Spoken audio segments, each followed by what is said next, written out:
വളരെ റിഗ്രസീവായിട്ടുള്ള സ്ത്രീ വിരുദ്ധമായിട്ടുള്ള കാര്യങ്ങൾ പറയുന്ന ഇസ്ലാമിലെ നിയമമാണ് പറയുന്നത്. പക്ഷേ നമ്മളത് ആധുനിക ഒരു മൂല്യത്തിൻ്റെ അടിസ്ഥാനത്തിൽ നോക്കുമ്പോൾ അത് വളരെ സ്ത്രീ വിരുദ്ധമാണ്. അവരുടെ ഈ കോൺസ്റ്റിറ്റ്യൂഷൻ നമുക്ക് തരുന്ന ആ ഒരു ഓട്ടോണോമി ഉണ്ട് സ്ത്രീകൾക്കുള്ള, അതിനെ പച്ചയ്ക്ക് ഇല്ലായ്മ ചെയ്യുന്ന അല്ലെങ്കിൽ അതിനെതിരെ സംസാരിക്കുന്ന ഒരു സംസാരം, ഇതാണ് ആ ഒരു ഇതിലുള്ള. 5 നേരം നിസ്കരിക്കേണ്ട ഒരാളെ ഞാൻ ഉപദ്രവിക്കാറില്ല. ഒരു ഉമ്മ പറഞ്ഞാണ്, മകൻ വളരെ ചെറുപ്പത്തിൽ കാഴ്ച നഷ്ടപ്പെട്ട ഒരു ഉമ്മ സങ്കടം പറയാണ്. 35-ാമത്തെ വയസ്സിൽ കാഴ്ച നഷ്ടപ്പെട്ട ഒരു ആ മകനെ കൊണ്ടുള്ള ഒരു വേദന ഉമ്മ പങ്കുവെക്കാണ്. എൻ്റെ മോൻ ഒരു ഉറുമ്പിനെ പോലും നോവിച്ചിട്ടില്ല, എൻ്റെ മകൻ എന്തുകൊണ്ട് വന്നു എന്നാണ്.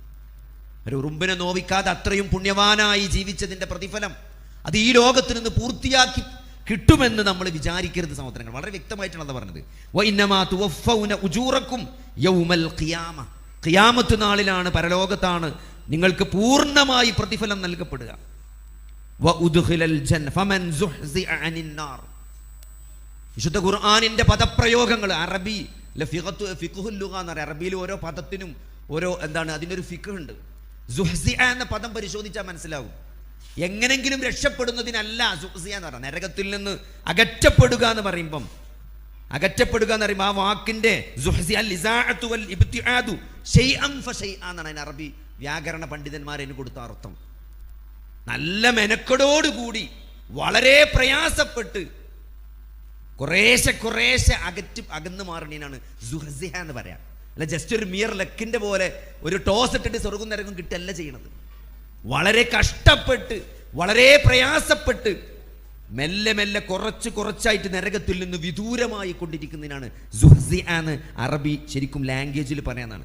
ഫമൻ സുഹ്സിഅ അനിൻ നാർ, നരകത്തിൽ നിന്ന് അകറ്റപ്പെടുക. വഉദ്ഖിലൽ ജന്ന, സ്വർഗത്തിൽ പ്രവേശിക്കപ്പെടുക. ഫഖദ് ഫാസ്, തീർച്ചയായും അവനാണ് വിജയിച്ചവനാണ്. അപ്പൊ അതുകൊണ്ട് ഈ സ്വർഗത്തിലേക്ക് പ്രവേശിക്കുക എന്നുള്ളത് അത്ര എളുപ്പമുള്ള കാര്യമല്ല. സൂറത്തു മറിയമിൽ നമുക്ക് വ്യക്തമായിട്ട് കാണാൻ പറ്റും. അല്ലാഹു സുബ്ഹാനഹു വ തആല പറയാണ്, എന്താണ് കൃത്യമായിട്ട്, വഇന്ന മിൻകും ഇല്ലാ വാരിദുഹാ കാന അലാ റബ്ബിക ഹത്മൻ മഖ്ദിയ. നിങ്ങളിൽ ഓരോരുത്തരും, നിങ്ങളിൽ നരകത്തിന്റെ അടുത്തേക്ക് വരാത്തവരായി ആരും തന്നെ ഇല്ല എന്നാണ്. ആ നരകത്തിന്റെ മുകളിലൂടെ അല്ലാതെ സ്വർഗത്തിലേക്ക് പോകാൻ സാധിക്കൂല എന്നാണ്. നരകത്തിന്റെ മുമ്പിൽ എല്ലാവരും ഹാജരാക്കപ്പെടും. എല്ലാവരും അവിടെ ചങ്കിടിച്ച് അവിടെ നല്ല ടെൻഷൻ അടിക്കേണ്ട ഒരു ഘട്ടം നമ്മുടെ ജീവിതത്തിൽ കടന്നു വരാനുണ്ട് സഹോദരങ്ങളെ. അങ്ങനെ വെറുതെ ഒരു സ്വർഗത്തിലേക്ക് പോകല്ല ചെയ്യുക. നരകത്തിന്റെ മുകളിലൂടെ, സിറാത്തിന്റെ മുകളിലൂടെ സ്വർഗത്തിലേക്ക് പോകണമെങ്കിൽ അത് നല്ല പ്രയാസം ഉണ്ടാവും. അതുകൊണ്ട് സഹോദരങ്ങൾ, ഇത് ഒരു ബോധപൂർവമുള്ള ജീവിതത്തിനാണ്. ഓരോ സെക്കൻഡും ബോധപൂർവം ജീവിക്കാൻ, നരകത്തിൽ നിന്ന് അകലാൻ, നരകത്തിൽ നിന്ന് മാറി നിൽക്കാൻ നമ്മൾ ബോധപൂർവമായ ശ്രമം നടത്തണം. അല്ലേ? ഏറ്റവും ബുദ്ധിമാനായ ആളാരാണ്? നമ്മളെപ്പോഴും പറയും, നമ്മളെ കുട്ടികൾക്ക് ബുദ്ധി ഉണ്ടോ, ഐക്യു ഉണ്ടോ, ഇന്റലിജൻസിലെ ഐക്യു ടെസ്റ്റ് നടത്തും. നല്ല ബുദ്ധിയുള്ളത് ആരാണ്? പണ്ടൊക്കെ പറഞ്ഞിരുന്നത് ഐക്യു ഉള്ളവരാണ് ഏറ്റവും ബുദ്ധിയുള്ളവരെന്നാണ്. ഐൻസ്റ്റീനൊക്കെ ഭയങ്കര ഐക്യു ആണെന്ന് പറഞ്ഞത്. അല്ലേ? തലക്ക് നല്ല ബുദ്ധിയുള്ള ആളുകൾ ഇന്റലിജന്റ് എന്ന് പറയും. എന്നാൽ ഇപ്പൊ കാലം മാറി, ഇപ്പൊ ഐക്യുവിന് മാർക്കറ്റ് ഇടിഞ്ഞു. ഇപ്പൊ ഇക്യു ആണ്, എമോഷണൽ ക്വോഷ്യന്റ്. ആളുകളുടെ വികാരങ്ങൾ മനസ്സിലാക്കി, വിചാരങ്ങൾ മനസ്സിലാക്കി ഇടപെടാനും പെരുമാറാനും കഴിയുന്ന ആളുകളാണ് ജീവിതത്തിൽ വിജയിക്കുക എന്നാണ്. ഐക്യുള്ള ഒരു ജീവിതത്തിൽ വിജയിക്കൂല എന്നാ പറയണത്. ഒരു ബുദ്ധിയുള്ള ഒരു വിരാന്തായി പോവുക ചെയ്യാം, ആൾക്കാർ ഉൾക്കൊള്ളാൻ കഴിയാതെ. പക്ഷേ ഈക്യുള്ള ജീവിതത്തിൽ വിജയിക്കുന്നതാണ്. പക്ഷേ സഹോദരങ്ങളെ, വിശുദ്ധ ഹദീസിൽ റസൂലുള്ളാഹി സ്വല്ലല്ലാഹു അലൈഹി വസല്ലം പറയാണ്, ആരാണ് ഏറ്റവും ബുദ്ധിമാൻ? ഐക്യുള്ളവനാണോ ഈക്യുള്ളവനാണോ സഹോദരങ്ങളെ ബുദ്ധിമാൻ? അല്ലാഹുവിന്റെ റസൂൽ പറയാണ്, ആരാണ്? അൽ കയ്യിസു മൻ ദാന നഫ്സഹു വഅമില ലിമാ ബഅദൽ മൗത്ത്. ആരാണ് ഏറ്റവും ബുദ്ധിമാനായ മനുഷ്യൻ? ആ മരണത്തിന് വേണ്ടി തയ്യാറെടുക്കുന്ന മനുഷ്യനാണ്. മരണത്തിന് ശേഷം വരാനിരിക്കുന്ന കാര്യങ്ങൾക്ക് വേണ്ടി ഏറ്റവും നന്നായി ഒരുങ്ങുന്നവനാണ് ഏറ്റവും ബുദ്ധിയുള്ള മനുഷ്യൻ എന്നാണ്.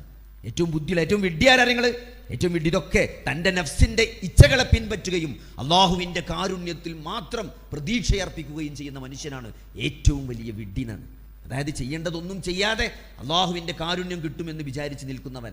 സഹോദരങ്ങളെ, അതുകൊണ്ട് നമ്മൾ വളരെ വ്യക്തമായിട്ട് ഈ ജീവിതം എന്നത് ബോധപൂർവമായ ഒരു ജീവിതമാകണം. നോക്കി, അള്ളാഹുവിൻ്റെ റസൂൽ പറയാണ്, അദീബിന് ആത്തിം റളിയല്ലാഹു അൻഹു പറയാണ്, ഖാല റസൂലുള്ളാഹി സ്വല്ലല്ലാഹു അലൈഹി വസല്ലം ഇത്തഖുന്നാർ, നിങ്ങൾ നരകത്തെ സൂക്ഷിക്കണം. വലൗ ബിശിക്കി തംറ, കാരക്കയുടെ ഒരു ചുള കൊണ്ടെങ്കിലും നിങ്ങൾ നരകത്തിൽ നിന്ന് കാത്തുകൊള്ളണമെന്നാണ്, നരകത്തെ സൂക്ഷിക്കണമെന്നാണ്. ഫമൻ ലം യജിദ്, ആ കാരക്കയുടെ ചുള പോലും നിങ്ങൾക്ക് കിട്ടിയിട്ടില്ലെങ്കിൽ ഫബികലിമത്തിൻ ത്വയ്യിബത്തിൻ, ഒരു നല്ല വാക്ക് കൊണ്ടെങ്കിലും നിങ്ങൾ നരകത്തെ കാക്കണം എന്നാണ്. അപ്പോൾ നരകത്തെ കാക്കുക എന്നുള്ളത് അതൊരു വിശ്വാസിയുടെ പോളിസിയാണ്, ഒരു വിശ്വാസിയുടെ ജീവിതത്തിന്റെ ഭാഗമാണ് നരകത്തിൽ നിന്ന് അകറ്റപ്പെടുക എന്നുള്ളത്. അത് ആരോടാ പറയണത്? സഹാബത്തിനോടാണ് പറയുന്നത്. വലിയ വലിയ സമ്പാദ്യങ്ങളൊന്നുമില്ലാതെ, വലിയ വലിയ കാര്യങ്ങളൊന്നും ദാനം ചെയ്യാനില്ലാത്ത സഹാബത്തിനോടാണ് അള്ളാഹുവിന്റെ റസൂൽ പട്ടിണി പാവങ്ങളായ തന്റെ മുമ്പിലിരിക്കുന്ന സഹാബത്തിനെ നോക്കിയിട്ടാണ് അള്ളാഹുവിന്റെ റസൂൽ പറഞ്ഞത്, ഒരു കാരക്കയുടെ ചുള കൊണ്ടെങ്കിലും, അല്ലേ, ഒരു കാരക്ക മൂന്നൂട് പറഞ്ഞില്ല, ഒരു കാരക്കയുടെ ചുള എന്ന് പറയുമ്പോൾ അത് എത്ര ചെറുതായിരിക്കും, അല്ലേ? നമ്മൾ മോഡേൺ അറബിയിൽ ഷുക്ക എന്ന് പറഞ്ഞാൽ എന്താണ്? ഷുക്ക എന്ന് പറഞ്ഞാൽ ഫ്ലാറ്റിനാണ് പറയാം അറബിയിൽ. ഷുക്ക എന്താ? ഫ്ലാറ്റ് എന്ന് പറഞ്ഞാൽ ഒരു വലിയ ബിൽഡിങ്ങിന്റെ ചെറിയൊരു പീസാണ് ഒരു ഫ്ലാറ്റ് എന്ന് പറഞ്ഞാൽ. അതാണ് ഷുക്ക എന്നുള്ള അറബി പദം. ഒരു ചെറിയ കാരക്കയുടെ കഷ്ണം കൊണ്ടെങ്കിലും നിങ്ങൾ നരകത്തെ കാക്കണം സഹാബത്തെ എന്ന്. അതിന് കഴിയൂലെങ്കിലോ ഒരു നല്ല വാക്ക് കൊണ്ടെങ്കിലും നിങ്ങൾ നരകത്തെ കാക്കണം എന്നാണ്. അപ്പോൾ സഹോദരങ്ങളെ, അത്രയും ഗൗരവമുള്ള വിഷയമാണ് നരകത്തിൽ പതിക്കുക എന്നുള്ളത്, നരകത്തിൽ നിന്ന് രക്ഷപ്പെടുക എന്നുള്ളത്. ഇവിടെ എന്താണ്? നരകത്തെ കാക്കാൻ വേണ്ടിയിട്ടാണ് കാരക്ക കൊടുക്കുന്നത്, അല്ലേ? ഒരു നിയ്യത്തിന്റെ പ്രത്യേകതയാണ്. അള്ളാഹുവിന്റെ പൊരുത്തം ആഗ്രഹിച്ച്, നരകത്തിൽ നിന്ന് രക്ഷപ്പെടണമെന്ന് ആഗ്രഹിച്ച്, സ്വർഗത്തിൽ എത്തണമെന്ന് ആഗ്രഹിച്ച്, എൻ്റെ കർമ്മങ്ങൾ എൻ്റെ റബ്ബ് സ്വീകരിക്കണം എന്ന ആത്മാർത്ഥമായ ഇഖ്ലാസോടുകൂടി നിങ്ങൾ കൊടുക്കുന്ന ഒരു കാരക്കയുടെ ചുള പോലും, ഒരു നല്ല വാക്ക് പോലും അള്ളാഹു നഷ്ടപ്പെടുത്തൂല എന്ന് പറയുമ്പം എത്രയാണ് കോടികൾ നമ്മൾ ധർമ്മം ചെയ്താലും ദാനം ചെയ്താലും അള്ളാഹുവിൻ്റെ തൃപ്തി നമ്മൾ ഉദ്ദേശിക്കുന്നില്ലെങ്കിൽ, ആരെങ്കിലും കാണട്ടെ അറിയട്ടെ മറ്റു പലരുടേതാണ് നമ്മുടെ ലക്ഷ്യമെങ്കിൽ സഹോദരങ്ങളെ, അതൊക്കെ പാഴായി പോകുന്നതാണ്. പക്ഷേ അള്ളാഹുവിൻ്റെ നോക്കി ഒരു ഹദീസിൽ കാണാൻ പറ്റും, ഒരു ഹദീസിൽ ഇഖ്ലാസിന്റെ പ്രത്യേകത പറയുന്ന ഹദീസിൽ കാണാൻ പറ്റും. നബി സല്ലല്ലാഹു അലൈഹി വസല്ലം പറയാണ്, ഇത് തോന്നുന്നു ബനു ഇസ്രായേൽ നടന്നൊരു സംഭവമാണെന്നാണ് എൻ്റെ ഓർമ്മ. എന്താണ്? ഒരാൾ ഇഖ്ലാസ് കൊണ്ട് പറഞ്ഞത്, ഇന്ന് രാത്രി ഞാൻ എന്ത് ചെയ്യും, ഒരു സ്വതക്ക കൊടുക്കുന്നതാണ്, ഒരു സ്വതക്ക കൊടുക്കും. രാത്രി അയാൾ എന്ത് ചെയ്യും? രാത്രി കൊടുക്കുന്ന എന്തിനാണ്? ആരും അറിയാതിരിക്കാൻ ഇന്ന് രാത്രി രഹസ്യമായി ഞാനൊരാൾക്ക് സ്വതക്ക കൊടുക്കുന്ന അദ്ദേഹം പറയാണ്. അങ്ങനെ രാത്രി അദ്ദേഹം സ്വതക്ക കൊടുത്തു. നേരം വെളുത്തപ്പോൾ നാട്ടിലൊക്കെ പുതിയ ന്യൂസ് ഫ്ലാഷായി. എന്താണ് ന്യൂസ്? നമ്മളെ നാട്ടിലെ പെരും കള്ളന് ഇന്നലെ രാത്രി ആരോ പോയിട്ട് സ്വതക്ക കൊടുത്തിട്ടുണ്ട്. അപ്പോൾ സ്വതക്ക കിട്ടിയത് ആർക്കാര്യങ്ങൾ? ആ നാട്ടിലെ പെരും കള്ളനാണ് കിട്ടിയത്. കാരണം ഇത് രാത്രി കൊടുത്തുകൊണ്ട് ആർക്കാന്ന് മനസ്സിലായില്ല. അങ്ങനെ എന്ത് ചെയ്തു? ഇദ്ദേഹത്തിന് വലിയ വിഷമായി. പക്ഷേ അദ്ദേഹം പിന്മാറിയില്ല. അദ്ദേഹം പറഞ്ഞു, ഇന്നും രാത്രി ഞാൻ കൊടുക്കുന്നതാണ്, ഇന്നും രാത്രി കൊടുക്കുന്നതാണ്. അങ്ങനെ അന്ന് രാത്രിയും അദ്ദേഹം ആരും കാണാതെ എന്ത് ചെയ്തു? സ്വതക്ക കൊടുത്തു. നേരം വെളുത്തപ്പം വീണ്ടും നാട്ടിലടുത്ത പുതിയ ന്യൂസ്, നമ്മളെ നാട്ടിലെ വേശ്യക്കാരോ ഇന്നലെ രാത്രി വലിയൊരു തുക സ്വതക്കയായി കൊടുത്തിട്ടുണ്ടെന്നാണ്. അങ്ങനെ പിറ്റേന്നും എന്തായി? അദ്ദേഹം പിന്മാറില്ല. ഇന്നും ഞാൻ കൊടുക്കുമെന്ന് മൂന്നാമത്തെ രാത്രിയും അദ്ദേഹം വലിയൊരു സ്വതക്ക കൊടുത്തു, ആരും അറിയാതെ. ആർക്കാണ് കിട്ടിയത് തരങ്ങൾ? ആ നാട്ടിലെ ഏറ്റവും ധനാഢ്യനായ മനുഷ്യനാണ് ആ സ്വതക്ക കിട്ടിയത്. അങ്ങനെ നാട്ടിലാകെ ചർച്ചയായി. പക്ഷേ അത് ആത്മാർത്ഥമായി അള്ളാഹുവിന്റെ വജ്ഹ് ഉദ്ദേശിച്ചു കൊണ്ട് കൊടുത്തായത് കൊണ്ട് അത് അള്ളാഹു കബൂൽ ചെയ്തു. എങ്ങനെ അറിയങ്ങൾ? ആ മോഷ്ടാവായ മനുഷ്യന് മാറ്റം വന്നു. അയാൾ ചിന്തിച്ചെന്തര്, ഞാനിപ്പോൾ ഈ ചെറിയ ചെറിയ പൈസക്കും വേണ്ടിയുള്ള ഈ കക്കാൻ നടക്കുന്നത്, ഇത് തന്നൊരാളുടെ മനസ്സുണ്ടാവുമല്ലോ, നാളെ പരലോകത്ത് അല്ലാഹുവിന്റെ പ്രതിഫലം ആഗ്രഹിച്ചുകൊണ്ടായിരിക്കുമല്ലോ ഒരു മനുഷ്യൻ ഇത്രയും വലിയ സംഖ്യ എനിക്ക് സ്വതക്ക തന്നത്.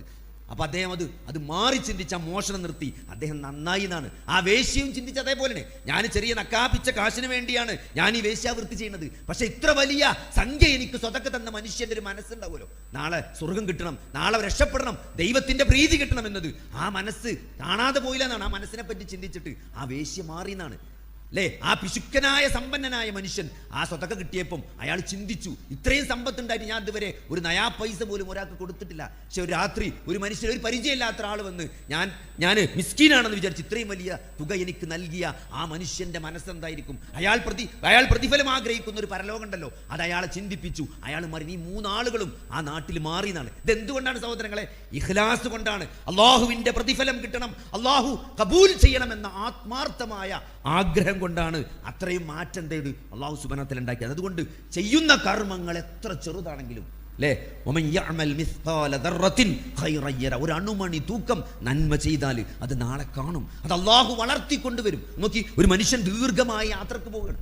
ദീർഘമായ യാത്രക്ക് പോകുമ്പം എന്ത് ചെയ്യും? കയ്യിലുള്ള സാധനങ്ങളൊക്കെ അയൽവാസി ഏൽപ്പിച്ചിട്ടാണ് പോകുക. ഇന്നത്തെ പോലത്തെ എന്തില്ല, ഒരു സാധാരണക്കാരൻ ഇതൊന്നും ഏൽപ്പിക്കാൻ എന്തുണ്ടാവില്ല, സർവന്റും നാട്ടുകാരൊന്നും ഉണ്ടാവില്ല. അതുകൊണ്ട് അയൽവാസിയെ, തൻ്റെ വീട്ടിൽ എന്താ അത്യാവശ്യമുള്ളത് അത് എടുത്തിട്ട് ബാക്കി അയൽവാസി ഏൽപ്പിച്ചിട്ടാണ് ദീർഘമായ യാത്രക്ക് പോവുക. കാരണം പഴയ കാലത്ത് മരുഭൂമിയിലൂടെ ദീർഘയാത്ര നടത്തുമ്പം എന്ത് ചെയ്യുക, അസുഖങ്ങൾ വരാ, അതേപോലെ തന്നെ കലാമിറ്റീസ്, പ്രകൃതി ദുരന്തങ്ങൾ സംഭവിക്കുക, തിരിച്ചു വരാനുള്ള ചാൻസ് കുറവാണ്.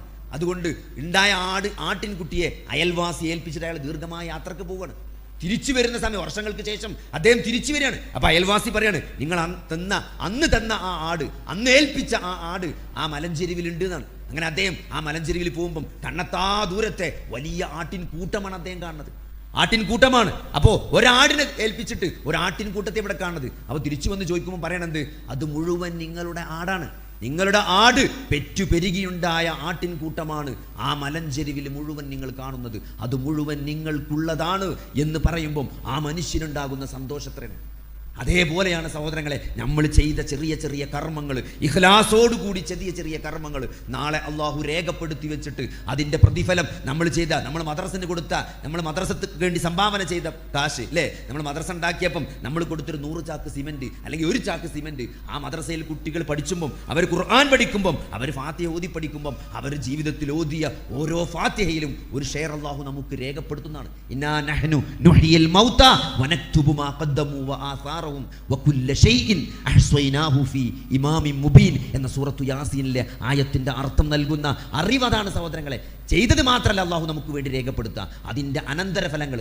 ആ നമ്മൾ ചെയ്തത് കാരണമായി നമ്മുടെ മരണശേഷവും ഈ ലോകത്ത് എന്തൊക്കെ സംഭവിച്ചോ, എന്തൊക്കെ അനന്തരഫലങ്ങൾ ആ ചെയ്തിക്കുണ്ടായോ, ആ കർമ്മങ്ങൾക്കുണ്ടായോ, അതിൻ്റെ എല്ലാം പ്രതിഫലം നമ്മുടെ കർമ്മരേഖയിൽ അള്ളാഹു രേഖപ്പെടുത്തുമെന്നാണ്. അതുകൊണ്ട് ഒന്നും നഷ്ടപ്പെടൂല. ഒരാളോട് ചിരിക്കുന്നത് പോലും, ഒരു കുട്ടിക്ക് വലത് കൈകൊണ്ട് കഴിക്കുമോനെ എന്ന് ഉപദേശിക്കുന്നത്, നമ്മുടെ കുട്ടികളെ നല്ല ശീലങ്ങൾ പഠിപ്പിക്കുന്നത്, ഒരാളോട് ഒരു നല്ല കാര്യം പറയുന്നത്, ഇതൊന്നും നാളെ സഹോദരങ്ങളെ അള്ളാഹു സുബ്ഹാനഹു വ തആല നഷ്ടപ്പെടുത്തൂലെന്ന. അതുകൊണ്ട് ചെയ്യുന്ന കർമ്മങ്ങൾ ഇഖ്ലാസോടുകൂടി ചെയ്യാനാണ് നമ്മൾ ശ്രദ്ധിക്കേണ്ടത്. നരകത്തിൽ നിന്ന് രക്ഷപ്പെടുക എന്ന് പറഞ്ഞാൽ അത് അത്ര എളുപ്പമല്ല. നോക്കി, ഒരു ഹദീസിൽ കാണാം, ലമ്മാ ഖലഖല്ലാഹുൽ ജന്നത ഖാല ലിജിബ്രീൽ, അല്ലാഹു സുബ്ഹാനഹു വ തആല സ്വർഗ്ഗത്തെ സൃഷ്ടിച്ചു. എന്നിട്ട് ജിബ്രീലിനോട് പോയി കണ്ടുവരാമാണ്. അപ്പോൾ സ്വർഗ്ഗവും നരകമൊക്കെ ആൾറെഡി സൃഷ്ടിക്കപ്പെട്ടതാണ്. അതാണ് അഹ്ലുസുന്നത്ത് വൽ ജമാഅത്തിന്റെ അഖീദ. അതാണ്. കാരണം ഹദീസിൽ വളരെ വ്യക്തമാണ്, സ്വർഗ്ഗം സൃഷ്ടിച്ചിട്ട് അല്ലാഹു ജിബ്രീലിനോട് പറയാണ്, ജിബ്രീലെ എന്താണ്, നീ ഒന്ന് പോയിട്ട് ഇദ്ഹബ് ഫൻദുർ ഇലൈഹ, അതൊന്ന് പോയി നോക്കിയിട്ട് ഇങ്ങോട്ട് വാ എന്ന് പറയണം. അല്ലേ, നമ്മളൊരു സാധനം ഉണ്ടാക്കിയാൽ ഒരു കൗതുകത്തിനുണ്ടല്ലോ, ഒന്ന് പോയി കാണി എന്നൊക്കെ പറയല്ലേ, ഒന്ന് കണ്ടുവരാം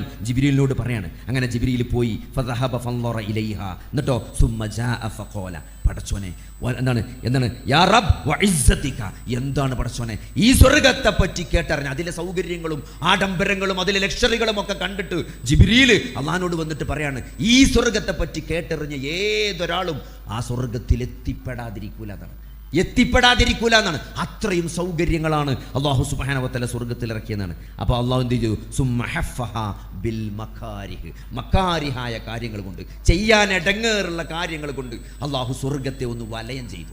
എന്നിട്ട് ഒന്നുകൂടി പോയി നോക്കാൻ പറഞ്ഞു ജിബ്രീലിനോട്. അപ്പോൾ ജിബ്രീൽ രണ്ടാമത് പോയിട്ട് വന്നിട്ട് പറഞ്ഞു, എന്ത്, സുമ്മ ജാഅ ഫഖാല ഐ റബ്ബ് വഇസ്സതിക ലഖദ് ഖശീതു അൻ ലാ യദ്ഖുലഹാ അഹദ്, ഒരാളും ആ സ്വർഗ്ഗത്തിൽ പ്രവേശിക്കുമെന്ന് ഞാൻ വിചാരിക്കുന്നില്ല എന്നാണ്.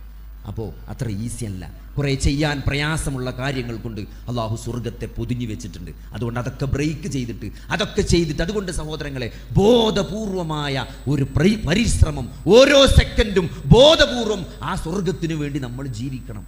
എങ്കിലേ സഹോദരങ്ങളെ ആ സ്വർഗ്ഗത്തിൽ എത്തിപ്പെടുള്ളൂ. അള്ളാഹുവിൻ്റെ കാരുണ്യം കൊണ്ട് നമ്മളെ പൊതിയണം. അല്ലേ, അള്ളാഹുവിൻ്റെ കാരുണ്യം കൊണ്ട് നമ്മളെ പൊതിയണമെന്നാണ്. നരകത്തെ സൃഷ്ടിച്ചിട്ട് അള്ളാഹു നേരെ ജിബ്രീലിനോട് വീണ്ടും പറയാണ്, ആ നരകത്തൊന്ന് പോയി നോക്കാൻ പറയാണ്. അങ്ങനെ ജിബ്രീൽ പോയി നോക്കി. ഫദഹബ ഫനളറ ഇലൈഹ സുമ്മ ജാഅ ഫഖാല റബ്ബേ ലാ യസ്മഉ ബിഹാ അഹദുൻ ഫയദ്ഖുലഹാ, ഒരിക്കലും എന്താണ് അത് കേട്ടറിഞ്ഞ ഒരാളും അതിൽ പ്രവേശിക്കൂല എന്നാണ്. അത്രയും എടങ്ങേറിന്റെ കെണിയാണ് അള്ളാഹു നരകത്തിൽ ഒരുക്കി വെച്ചിരിക്കുന്നത്. അതുകൊണ്ട് ഒരാളും എന്തെയില്ല, അതിനെപ്പറ്റി കേട്ടറിഞ്ഞ ഒരാളും അതിലെത്തിപ്പെടൂല എന്നാണ്. അപ്പൊ അള്ളാഹു വീണ്ടും എന്ത് ചെയ്തു, യാ ജിബ്രീൽ, അള്ളാഹു എന്ത് ചെയ്തു, ഫഹഫഹാ ബിശ്ശഹവാത്ത്, ഷഹവാത്തുകൾ കൊണ്ട്, ദേഹേച്ഛകൾ കൊണ്ട് നരകത്തെ ഒന്നും പൊതിഞ്ഞു എന്നാണ്. എന്നിട്ട് ഒന്നും കൂടി പോയി നോക്കാൻ പറഞ്ഞു എന്നാണ്.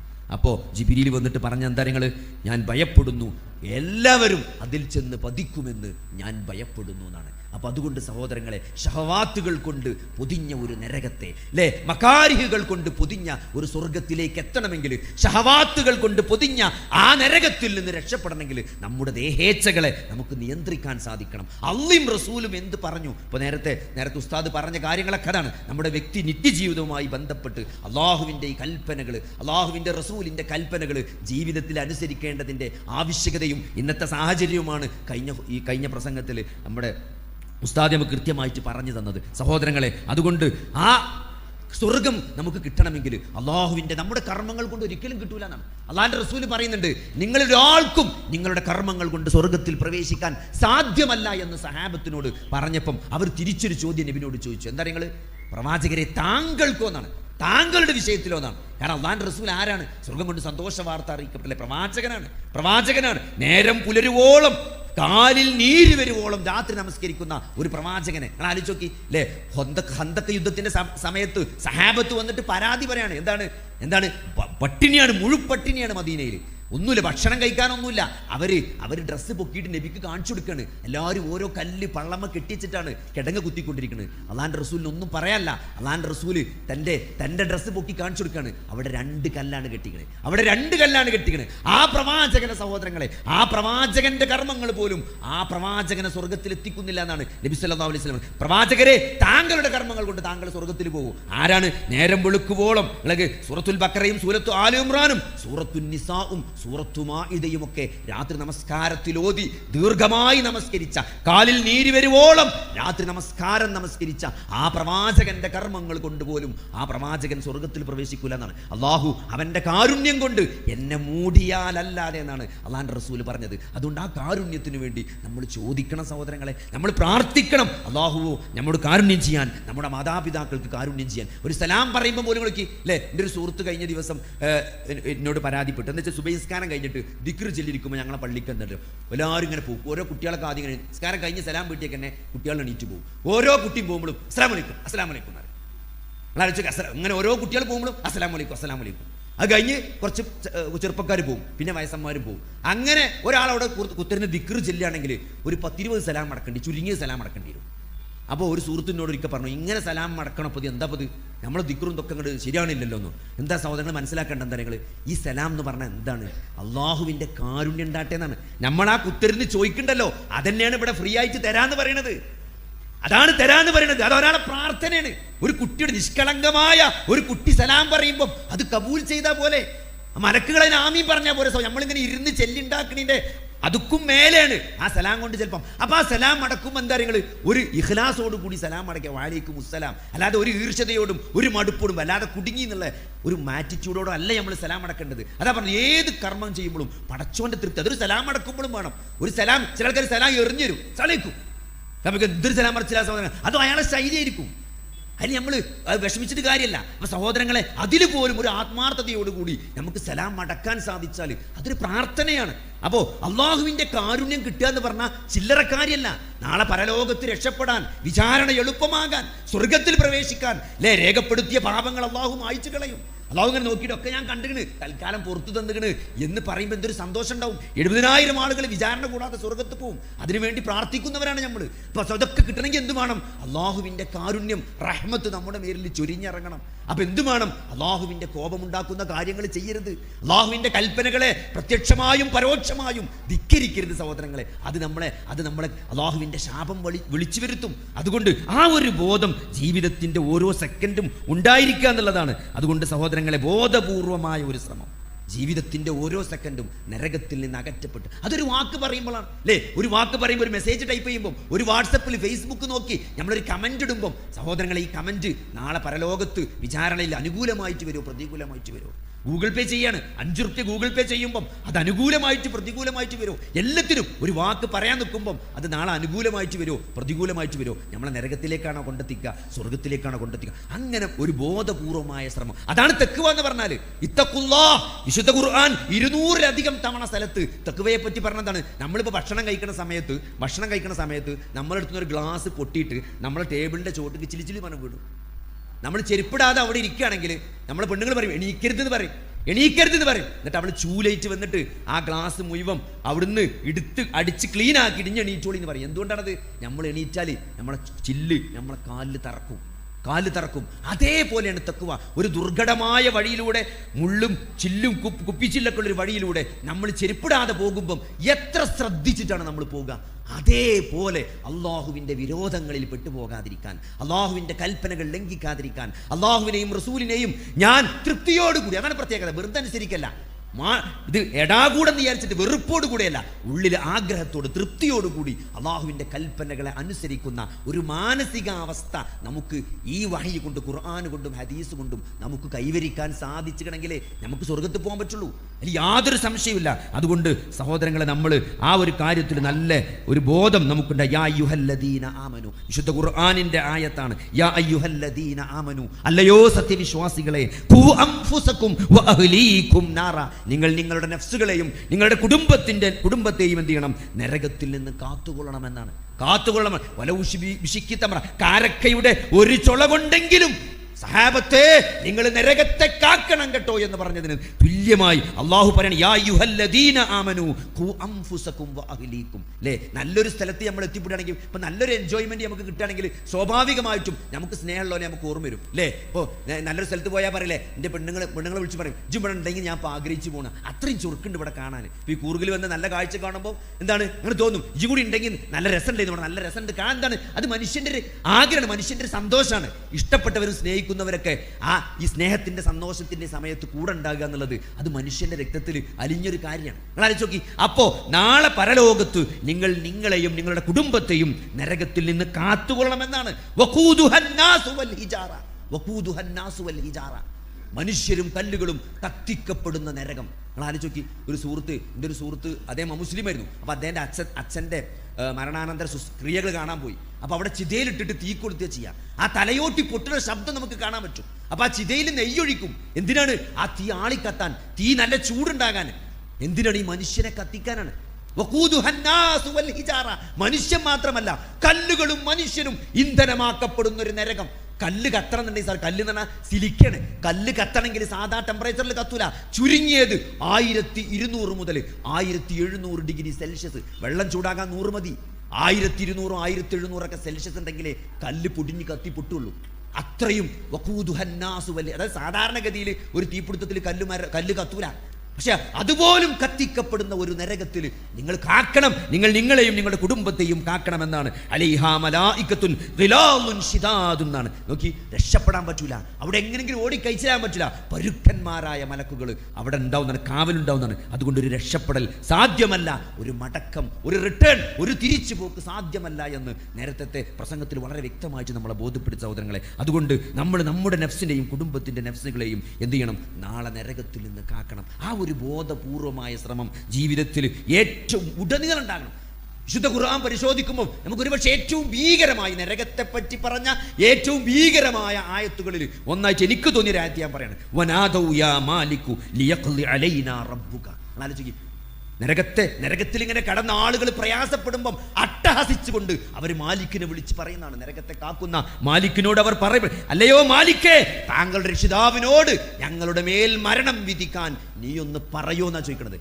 അല്ലേ, ചില പേഷ്യൻസ് ഉണ്ട്, ക്യാൻസറൊക്കെ ആയിട്ട് വേദന അങ്ങേയറ്റം പ്രയാസപ്പെടുമ്പോൾ ബെഡ് സോർ വന്ന് പുറക്കെ പൊട്ടി കിഡ്നിക്ക് ഡയാലിസ് ചെയ്ത് കഴുത്തിലും എല്ലായിടത്തും ട്യൂബിട്ട് വെറും ഒരു ജീവമായി ഇങ്ങനെ കിടക്കുന്ന ചില പേഷ്യൻസ് ഈമാനില്ലാതെ പറഞ്ഞു പോകും, ഡോക്ടറെ ഒന്ന് കൊന്നു തരുമോ എന്ന് പറയുന്നുണ്ട്. അതേപോലത്തെ വർത്താനാണ്. എന്താണ്? മാലിക്കേ, എൻ്റെ റബ്ബിനോടൊന്ന് പറയും, ഞങ്ങളൊന്ന് കൊന്നു തരുമോ, ഞങ്ങൾക്ക് മരണം തരുമോ എന്നാണ്. പക്ഷെ എന്താ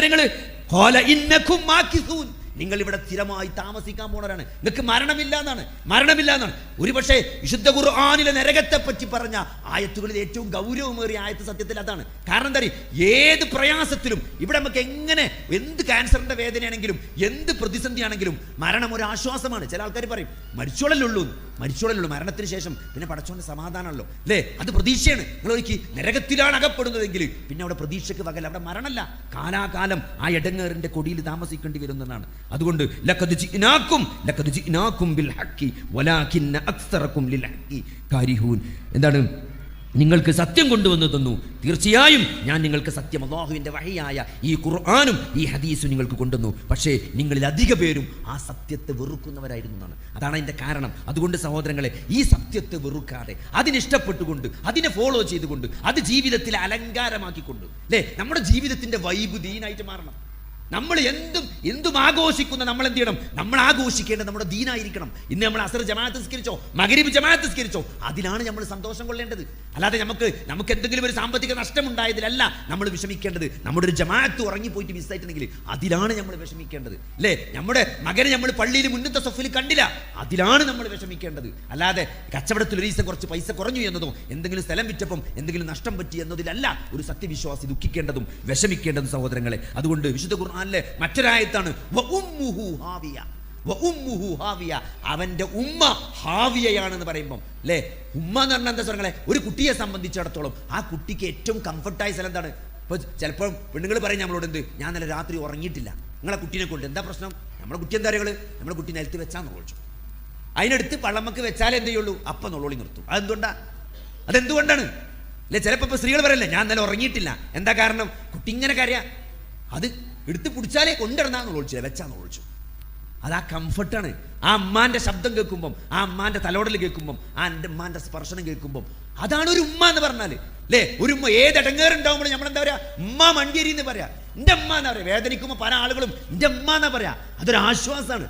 പക്ഷേ അവന്റെ ഉമ്മ തന്നെ നരകമാണെന്ന് പറയുമ്പം അവനൊരു പ്രതീക്ഷയില്ല എന്നാണ്, ഹോപ്പ്ലെസ് ആണ്, ഒരു പ്രതീക്ഷയും ഇല്ല എന്നാണ്. ഉമ്മ നരകാണെന്ന് പറയുമ്പം ഇനി ഒന്നും പ്രതീക്ഷിക്കേണ്ടതില്ല എന്നാണ്. അത്രയും ഗുരുതരമായിട്ട്, അത്രയും ഗൗരവമായി അല്ലാഹു സുബ്ഹാനഹു വ തആല ഈ നരകത്തെ പറ്റി ബോധ്യപ്പെടുത്തിയിട്ട് സഹോദരങ്ങളെ അതിൽ വന്ന് പതിക്കുക, അതിൽ ചെന്ന് ചാടുക എന്ന് പറഞ്ഞാൽ നമ്മൾ എത്ര വലിയ വിഡ്ഢികളാണ്. നരകത്തിലേക്ക് അടുപ്പിക്കുന്ന മുഴുവൻ കാര്യങ്ങളെയും നിങ്ങൾക്ക് അല്ലാഹുവിന്റെ റസൂൽ അറിയിച്ചു തന്നിട്ടുണ്ട്. സ്വർഗത്തിലേക്ക് നിങ്ങളെ അടുപ്പിക്കുന്ന മുഴുവൻ കാര്യങ്ങളും അല്ലാഹുവിന്റെ റസൂൽ പറഞ്ഞു തന്നിട്ടുണ്ട്, ജീവിച്ച് കാണിച്ചു തന്നിട്ടുണ്ട്. ഇതിലേറെ എന്ത് ഉദാഹരണമാണ് ചെയ്യാൻ പറ്റും, ഇതിലേറെ എന്ത് മാതൃകയാണ് സഹോദരങ്ങളെ ഒരു പ്രവാചകന് ചെയ്യാൻ പറ്റുക? അത്രയും ലഖദ് കാന ഫീ റസൂലില്ലാഹി ഉസ്വത്തുൻ ഹസന, ഏറ്റവും നല്ല മാതൃക.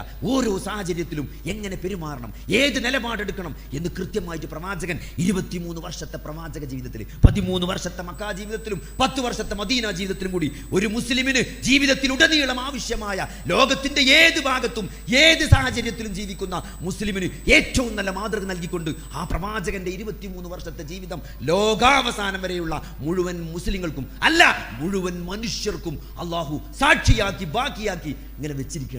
ഇതിനേക്കാൾ എന്താണ് സഹോദരങ്ങളെ അള്ളാഹ്ക്ക് നമ്മളോട് ചെയ്യാൻ പറ്റിയ കാരുണ്യം എന്താണ് അല്ലേ? നരകത്തിന്റെ ആയത്തുകൾ, അതിന്റെ ഗൗരവങ്ങൾ അല്ലേ? നരകത്തിലേക്ക് പതിക്കുന്ന ആളുകൾ ആരാണ്? കാഫിർ ആരാണ്? മുനാഫിഖ് ആരാണ്? ഫാസിഖ് ആരാണ്? എത്ര വ്യക്തമായിട്ടാണ് അള്ളാഹു പറഞ്ഞത്. നരകത്തിൽ പതിച്ച ആളുകൾ സ്വർഗത്തിൽ വന്ന ആളുകളും തമ്മിൽ സംസാരിക്കുകയാണ്. നരകക്കാരും സ്വർഗക്കാരും തമ്മിൽ സംഭാഷണം നടത്തുകയാണ്. ഇതൊന്നും നടന്നതല്ല, നടക്കാനിരിക്കുന്ന കാര്യങ്ങൾ നേരത്തെ അള്ളാഹു അറിയിച്ചു തരാണ്. നിങ്ങൾ എന്തുകൊണ്ട് സ്വർഗത്തിലെന്നു, ഞങ്ങൾ എന്തുകൊണ്ടാണ് നരകത്തിലായത്, അവർ പരസ്പരം ഷെയർ ചെയ്യാണ്. എന്തിനാണ്? ഇതൊക്കെ അറിയാനാണ്.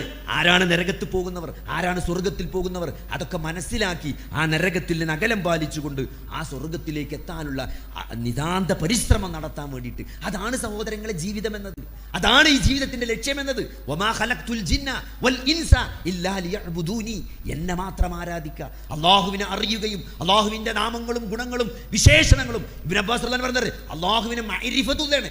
ഇബാദത്ത് എന്ന് പറഞ്ഞാൽ, ജീവിതം എന്ന് പറഞ്ഞാൽ അള്ളാഹുവിനെ അറിയലാണ്. ആ അള്ളാഹുവിനെ അറിയുമ്പോൾ എന്താ മെച്ചം? ഫഅലം അന്നഹു ലാ ഇലാഹ ഇല്ലല്ലാഹ് എന്നാണ്. ആ അള്ളാഹിനെ അറിയുമ്പം ആ അള്ളാഹിനെ നിങ്ങൾ ആരാധിക്കും. കാരണം അള്ളാഹുവിൻ്റെ ഗാംഭീര്യം, അള്ളാഹുവിൻ്റെ സിഫത്തുകൾ, അള്ളാഹുവിൻ്റെ അഫ്ആലുകൾ അള്ളാഹു കാണുന്നവനാണ്, കേൾക്കുന്നവനാണ്, പ്രാർത്ഥന ഉത്തരം ചെയ്യുന്നവനാണ്. അള്ളാഹു ഖദീറാണ്, അള്ളാഹു നിരീക്ഷിക്കുന്നവനാണ്, അള്ളാഹു കഠിനമായി ശിക്ഷിക്കുന്നവനാണ്, അള്ളാഹു പാപങ്ങൾ മുഴുവൻ പുറത്തു തരുന്നവനാണ്. ഈ നാമങ്ങളും ഗുണങ്ങളും വിശേഷണങ്ങളും എല്ലാം അറിയുന്ന ഒരാളെ സംബന്ധിച്ചിടത്തോളം അവനെന്താണ്? അവൻ അള്ളാഹുവിനെ ആരാധിക്കുള്ളൂ, അവൻ അള്ളാഹുവിലെ പ്രതീക്ഷ അർപ്പിക്കുള്ളൂ, അവൻ അള്ളാഹുവിലെ തവക്കുൽ ചെയ്തുള്ളൂ. അപ്പൊ എന്താണ്? ആ അള്ളാഹുവിനെ അറിയേണ്ട പോലെ അറിയലാണ്, കണക്കാക്കേണ്ട പോലെ കണക്കാക്കലാണ്. വമാ ഖദറുല്ലാഹ നിങ്ങൾ അള്ളാഹുവിനെ കണക്കാക്കേണ്ട പോലെ കണക്കാക്കാത്തതാണ് നമ്മൾ അള്ളാഹുവിനെ മനസ്സിലാക്കാത്തതിന്റെ കാരണം. അതുകൊണ്ട് സഹോദരങ്ങളെ, നമ്മൾ കൃത്യമായിട്ട് നമ്മൾ നരകത്തിൽ നിന്ന് അകന്നാൻ സ്വർഗത്തിലേക്ക് പ്രവേശിക്കാൻ അല്ലേ? നമ്മളെപ്പോഴും പറയാം നമ്മൾ മക്കൾക്ക് വേണ്ടിയാണ് ജീവിക്കണം.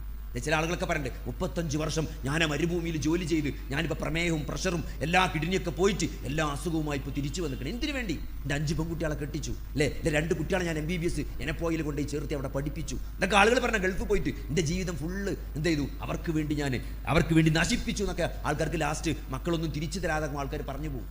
ആ മക്കളെ കൊണ്ടൊരു കാര്യം ഉണ്ടായില്ല. സഹോദരങ്ങളെ, ഈ ഗതി വരാതിരിക്കാൻ എന്തിനു വേണ്ടിയാണ് ജീവിക്കുന്നത്? നാളെ നമ്മൾ ആർക്ക് വേണ്ടിയാണോ ജീവിച്ചത്? വിശുദ്ധ ഖുർആന്റെ ഓരോ ആയത്തുകളും സൂറത്തു മആരിജ്, ഞാൻ പറഞ്ഞ തരങ്ങൾ ഈ തബാറക്കയും അമ്മയും എടുത്ത് പരിശോധിച്ചാൽ, വിശുദ്ധ ഖുർആനിലെ അവസാനത്തെ 2 ജുസുകൾ എടുത്താൽ അത് മക്കയിൽ ഇറങ്ങിയ സൂറത്തുകളാണ്. അതിൽ മുഴുവനും മക്കിയായ സൂറത്തുകളാണ്. എന്താ മക്കിയായ സൂറത്തിന്റെ പ്രത്യേകത? ചെറിയ ആയത്തേക്കാരം പരലോകബോധം. അങ്ങനെ ഓരോ ആയത്തിലും പരലോകബോധം അങ്ങനെ വിശുദ്ധ ഖുർആൻ തന്നുകൊണ്ടേയിരിക്കും. അതാണ് മക്കയിലെ ആയത്തുകളുടെ പ്രത്യേകത. എന്താണ്? തൗഹീദും ആഖിറത്തും റിസാലത്തുമാണ് മക്കയിൽ ഫുള്ള് പഠിപ്പിച്ചത്. യുബസ്സറൂനഹും സൂറത്തുൽ മആരിജിൽ ആയത്താണ്. യുബസ്സറൂനഹും യവദ്ദുൽ മുജ്രിമു ലൗ യഫ്തദി മിൻ അദാബി യൗമഇദിൻ ബിബനീഹി.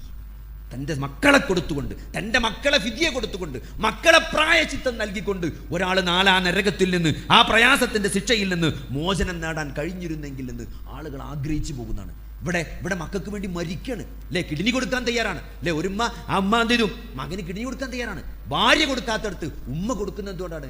അത് മക്കളോടുള്ള സ്നേഹമാണ്. അത്രയും സ്നേഹമുള്ള മക്കളെ പ്രായശ്ചിത്തം കൊടുത്തിട്ടെങ്കിലും ഫിദിയ കൊടുത്തിട്ടെങ്കിലും ഈ പ്രയാസത്തിൽ നിന്ന് രക്ഷപ്പെടാൻ ജനം ആഗ്രഹിക്കുന്ന, മനുഷ്യർ ആഗ്രഹിക്കുന്ന ഒരു ദിവസം നാളെ വരാനുണ്ട് എന്നുള്ളതാണ്. എത്ര കൃത്യമാണ്. തൻ്റെ ഭാര്യയെ കൊടുത്തുകൊണ്ട്, ഇതൊക്കെ മനുഷ്യന്റെ ക്രൈസാണ്. മക്കള്, ഭാര്യ, സഹോദരൻ എന്നൊക്കെ പറഞ്ഞാൽ അതിനുവേണ്ടി ആൾക്കാർ മരിക്കും. അതൊക്കെ നാളെ ഫിദിയ കൊടുത്തുകൊണ്ട് ഈ പ്രയാസത്തിൽ നിന്ന് രക്ഷപ്പെടാൻ മനുഷ്യൻ ആഗ്രഹിക്കുന്ന ഒരു ദിവസമുണ്ട്. തനിക്ക് അഭയം നൽകിയ തന്റെ ബന്ധുക്കളെ എന്തതിനപ്പുറം പറയാനുള്ളത്? ഭൂമിയിലുള്ളത് മുഴുവനും.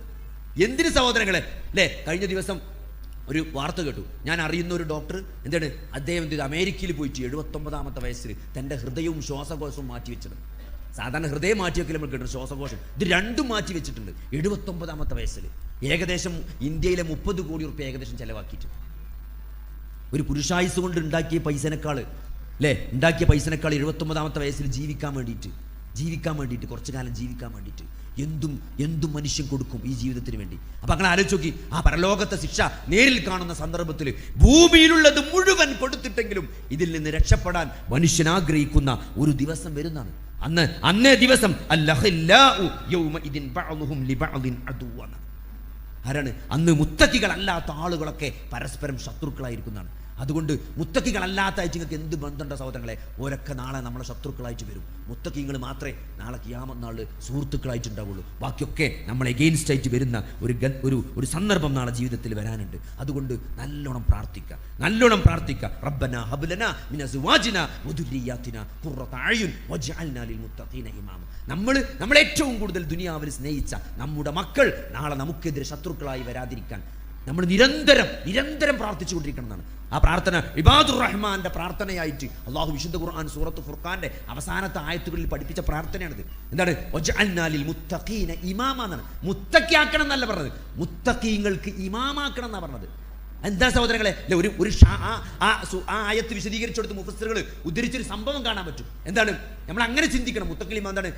ഒരു ക്ഷാമത്തിന്റെ സന്ദർഭത്തിൽ ഒരു സംഘം വന്നിട്ട്, ഒരു ഗോത്രക്കാർ വന്നിട്ട് നബിനോട് സഹായം ചോദിച്ചു എന്നാണ്. നബി എല്ലാവരോടും അവരുടെ കയ്യിലുള്ളതൊക്കെ കൊടുക്കാൻ പറഞ്ഞു. ആരും ഒന്നും കൊടുക്കണില്ല. നബിന്റെ മുഖം ചുവന്നു എന്നാണ്. അത് കണ്ടപ്പോൾ സഹാബത്ത് പേടിച്ചു. എല്ലാവരും ആദ്യം കുറച്ച് ആൾക്കാർ പെരിയുള്ളത് കൊണ്ടേച്ച് ഉള്ളത് മൊത്തം കൊണ്ടേ അവിടെ ഇട്ടു അല്ലേ. അത് കണ്ടപ്പം പിന്നെ ആൾക്കാരെന്ത് ചെയ്തു? പിന്നെ ആൾക്കാരെല്ലാവരും ഓരോരുത്തർ അവരുടെ പേരിൽ നിർത്തുകൊണ്ടിരാൻ തുടങ്ങി. അപ്പോൾ നബി സ്വല്ലല്ലാഹു അലൈഹി വസല്ലം പറഞ്ഞു, ആദ്യം കൊടുത്തവർക്ക് എന്തുണ്ടാവും? ആദ്യം കൊടുത്തതാണ് ഇതിന്റെ പ്രചോദനം. അവർക്ക് ബാക്കിയുള്ളവർ കൊടുത്തിൻ്റെയൊക്കെ കൂലി ഉണ്ടാവുന്നതാണ്. അതാണ് മുത്തഖീങ്ങൾക്ക് ഇമാമാകുക എന്ന് പറഞ്ഞാൽ. എല്ലാത്തിലും മുന്നിൽ നിൽക്കാൻ പറ്റണം, എല്ലാത്തിലും മാതൃക കാണിക്കാൻ. അങ്ങനത്തെ മക്കളെ തരണേ, അങ്ങനത്തെ ഭാര്യമാരെ തരണേ എന്ന് പ്രാർത്ഥിക്കാനാണ് അള്ളാഹു സുബ്ഹാനഹു വ തആല പറഞ്ഞത്. അപ്പോൾ അതുകൊണ്ട് അത് ജീവിതത്തിന്റെ ഭാഗമാക്കി മാറ്റണം. നമ്മുടെ ഏതൊരു പ്രാർത്ഥനയിലും ആ ഒരു ലഫ്ള് ഉണ്ടാകണം. റബ്ബനാ ഹബ് ലനാ മിൻ അസ്വാജിനാ വദുരിയാതിനാ ഖുർറത അയുൻ വജ്അൽനാ ലിൽ മുത്തഖീന ഇമാമ. കാരണം നാളെ പരലോകത്ത് മക്കൾ ശത്രുക്കളായി വരുന്ന, ഭാര്യമാർ ശത്രുക്കളായി വരുന്ന, സ്വന്തക്കാർ ശത്രുക്കളായി വരുന്ന ഒരവസ്ഥ, അത് ഏറ്റവും ദയനീയമായ, അങ്ങേയറ്റം വിഷമുള്ളൊരവസ്ഥയായിരിക്കും. അതേപോലെ തന്നെ സഹോദരങ്ങളെ, ഒരു കുടുംബത്തിൽ നമ്മൾ ഏറ്റവും കൂടുതൽ ശ്രദ്ധിക്കേണ്ട കാര്യം, നമ്മൾ കുടുംബത്തോടു കൂടി സ്വർഗ്ഗത്തിൽ പോകണം. നമ്മൾ ഏറ്റവും ആദ്യം ചെയ്യേണ്ട കാര്യം എന്താ വെച്ചാൽ, നമ്മൾ സ്വയം നന്നാകണം എന്നുള്ളതാണ്. നമ്മളെല്ലാ മോശത്തരം കൊണ്ടുവന്നിട്ട്, എല്ലാ മോശമായ പെരുമാറ്റങ്ങളും സ്വഭാവങ്ങളും വെച്ചിട്ട് നമ്മൾ സ്വർഗ്ഗത്തിൽ പോകണമെന്ന്, മറ്റുള്ളവരൊക്കെ മാറണമെന്ന് ആഗ്രഹിക്കുന്നത് വിഡ്ഢിത്താണ്. ഏത് മാറ്റം നമ്മുടെ കൂടെ ജീവിക്കുന്നവരിൽ കാണണമെന്ന് നമ്മൾ ആഗ്രഹിക്കുന്നുവോ ആ മാറ്റത്തിന്റെ ആള് ആദ്യം നമ്മളാകണമെന്നാണ്. ലാ യുഗയ്യിറു ഇന്നല്ലാഹ ലാ യുഗയ്യിറു മാ ബിഖൗമിൻ ഹത്താ യുഗയ്യിറു മാ ബിഅൻഫുസിഹിം. സ്വയം മാറാതെ ഒരു ജനതയെ അല്ലാഹു മാറ്റൂല എന്നാണ്. അതുകൊണ്ട് നമ്മൾ മാറണം. നമ്മളെ എല്ലാ മോശമായ സ്വഭാവങ്ങളും അല്ലേ, നമ്മൾ ദേഷ്യപ്പെടുന്നവനാണോ, നമ്മൾ ദേഷ്യം കുറക്കണം അല്ലേ. നമ്മൾ അള്ളാഹുവിന്റെ റസൂലിന്റെ വസിയത്താണ് ലാ തഗ്ളബ്, നീ ദേഷ്യപ്പെടരുത് അല്ലേ. അതേപോലെ നമ്മൾ വഞ്ചന നടത്തുന്ന ആളാണോ, സഹോദരങ്ങളെ നമ്മൾ വഞ്ചിക്കാൻ പാടില്ല. അങ്ങനെ അള്ളാഹുവിന്റെ റസൂൽ എന്തൊക്കെ നല്ല സ്വഭാവങ്ങളായി പഠിപ്പിച്ചോ അതൊക്കെ നമ്മുടെ ജീവിതത്തിലേക്ക് വേണമെന്നാണ്. ആലോചിച്ച് ഏറ്റവും സന്തോഷകരമായ ഒരു അവസ്ഥ നാളെ സ്വർഗ്ഗത്തിൽ എന്താണ്? വല്ലദീന ആമനു വത്തബഅതുഹും ദുർരിയ്യതുഹും ബിഈമാനിൻ അൽഹഖ്നാ ബിഹിം ദുർരിയ്യതുഹും. നാളെ പരലോകത്ത് എന്ത് ചെയ്യും?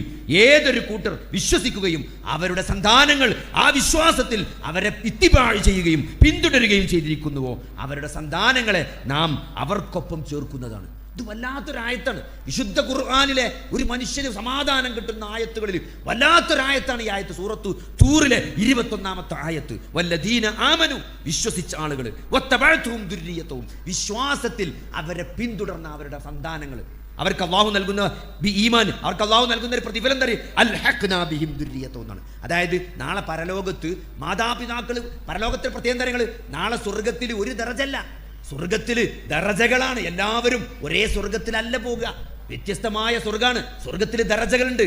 ഒരു ദറജ, 2 ദറജകൾക്കിടയിലുള്ള അകലമെന്ന് ആകാശഭൂമികളോളം അകലം ഉണ്ടാവുന്നതാണ്. അത്രയും വ്യത്യാസം ഉണ്ടാവും. അപ്പോൾ മാതാപിതാക്കൾ ഏറ്റവും ഉന്നതമായ ദറജയിൽ സ്വർഗത്തിൽ വിരാജിക്കുമ്പം അത്രയൊന്നും അവസ്ഥയിലല്ലാത്ത സന്താനങ്ങളെ മാതാപിതാക്കളുടെ കൺകുളിർമയ്ക്ക് വേണ്ടി അള്ളാഹു ദറജ ഉയർത്തി കൊടുക്കുന്നതാണ്. അതാർക്കേ ഉള്ളൂ? വിശ്വാസത്തിൽ പിന്തുടർന്ന മക്കൾക്കേ കിട്ടുള്ളൂ. വാപ്പാനെ അഖീദയിൽ പിന്തുടർന്ന മക്കൾക്ക് ആ ഭാഗ്യം കിട്ടുള്ളൂ, എല്ലാവർക്കും കിട്ടൂല. അപ്പൊ അതുകൊണ്ട് അത് വല്ലാത്ത ഇബ്നു അബ്ബാസ് റളിയല്ലാഹു അൻഹു ആയത്തിനെ വിശദീകരിച്ചുകൊണ്ട് പറയുന്നത് എന്താ? എന്താണ് അദ്ദേഹം പറയാണ്? അള്ളാഹു കർമ്മങ്ങളിലും ഈമാനിലും മാതാപിതാക്കളുടെ അത്രയും ദറജയിലെത്താത്ത മക്കളെ മാതാപിതാക്കളുടെ സമാധാനത്തിനും ആശ്വാസത്തിനും വേണ്ടി ദറജ സ്വർഗത്തിൽ മക്കളുടെ അള്ളാഹു ഉയർത്തി കൊടുക്കുമെന്നാണ്. അത്രയും വലിയ പ്രതിഫലം എന്തുവേണം? നമ്മുടെ മക്കളെ കൂടെ നിർത്തണം. ചെറുപ്പത്തിലെ ഇമാം ഗസാലി പറഞ്ഞതുപോലെ 7 വയസ്സ് വരെ മക്കളെ നിരന്തരം ഉപദേശിക്കണം, അല്ലേ? അവർ കാണുന്നതും അവർ കേൾക്കുന്നതും എന്താകണമെന്ന് നമ്മൾ നിയന്ത്രിക്കണം. അവർക്ക് എന്തും നമുക്ക് കാണാൻ പറ്റും, യൂട്യൂബിലും അവർ ഷോർട്സ് ഒക്കെ കാണും. പക്ഷേ അത് ഇസ്ലാമിൻ്റെ, അത് ത്വാഅത്തിൻ്റെ, അള്ളാഹു ഹലാലാക്കിയ രൂപത്തിലുള്ള, അത് ഖുർആനാകട്ടെ, ദിക്റാകട്ടെ, അവരുടെ കർമ്മങ്ങളാകട്ടെ, അങ്ങനത്തെ കാര്യങ്ങൾ അവരിൽ സന്നിവേശിപ്പിക്കാൻ, ദീനിൻ്റെ കാര്യങ്ങൾ, ദീനിൻ്റെ ആൾ, അതാണ് ജീവിതത്തിൻ്റെ വൈബായിട്ട് അവർ മനസ്സിലാക്കുന്ന ഒരു സാഹചര്യം വീട്ടിലുണ്ടാക്കാൻ വേണ്ടി എന്ത് ചെയ്യണം? നമ്മൾ ശ്രമിക്കണം സഹോദരങ്ങളെ. അതുകൊണ്ട് എന്താണ്? വിശ്വാസം പണമോ അല്ലെങ്കിൽ എന്തെങ്കിലും ദറജയോ അല്ലെങ്കിൽ ദുനിയാവിലെ എന്തെങ്കിലും പൊസിഷനോ അധികാരമോ സമ്പത്തോ സ്വാധീനമോ അല്ല സഹോദരങ്ങളെ.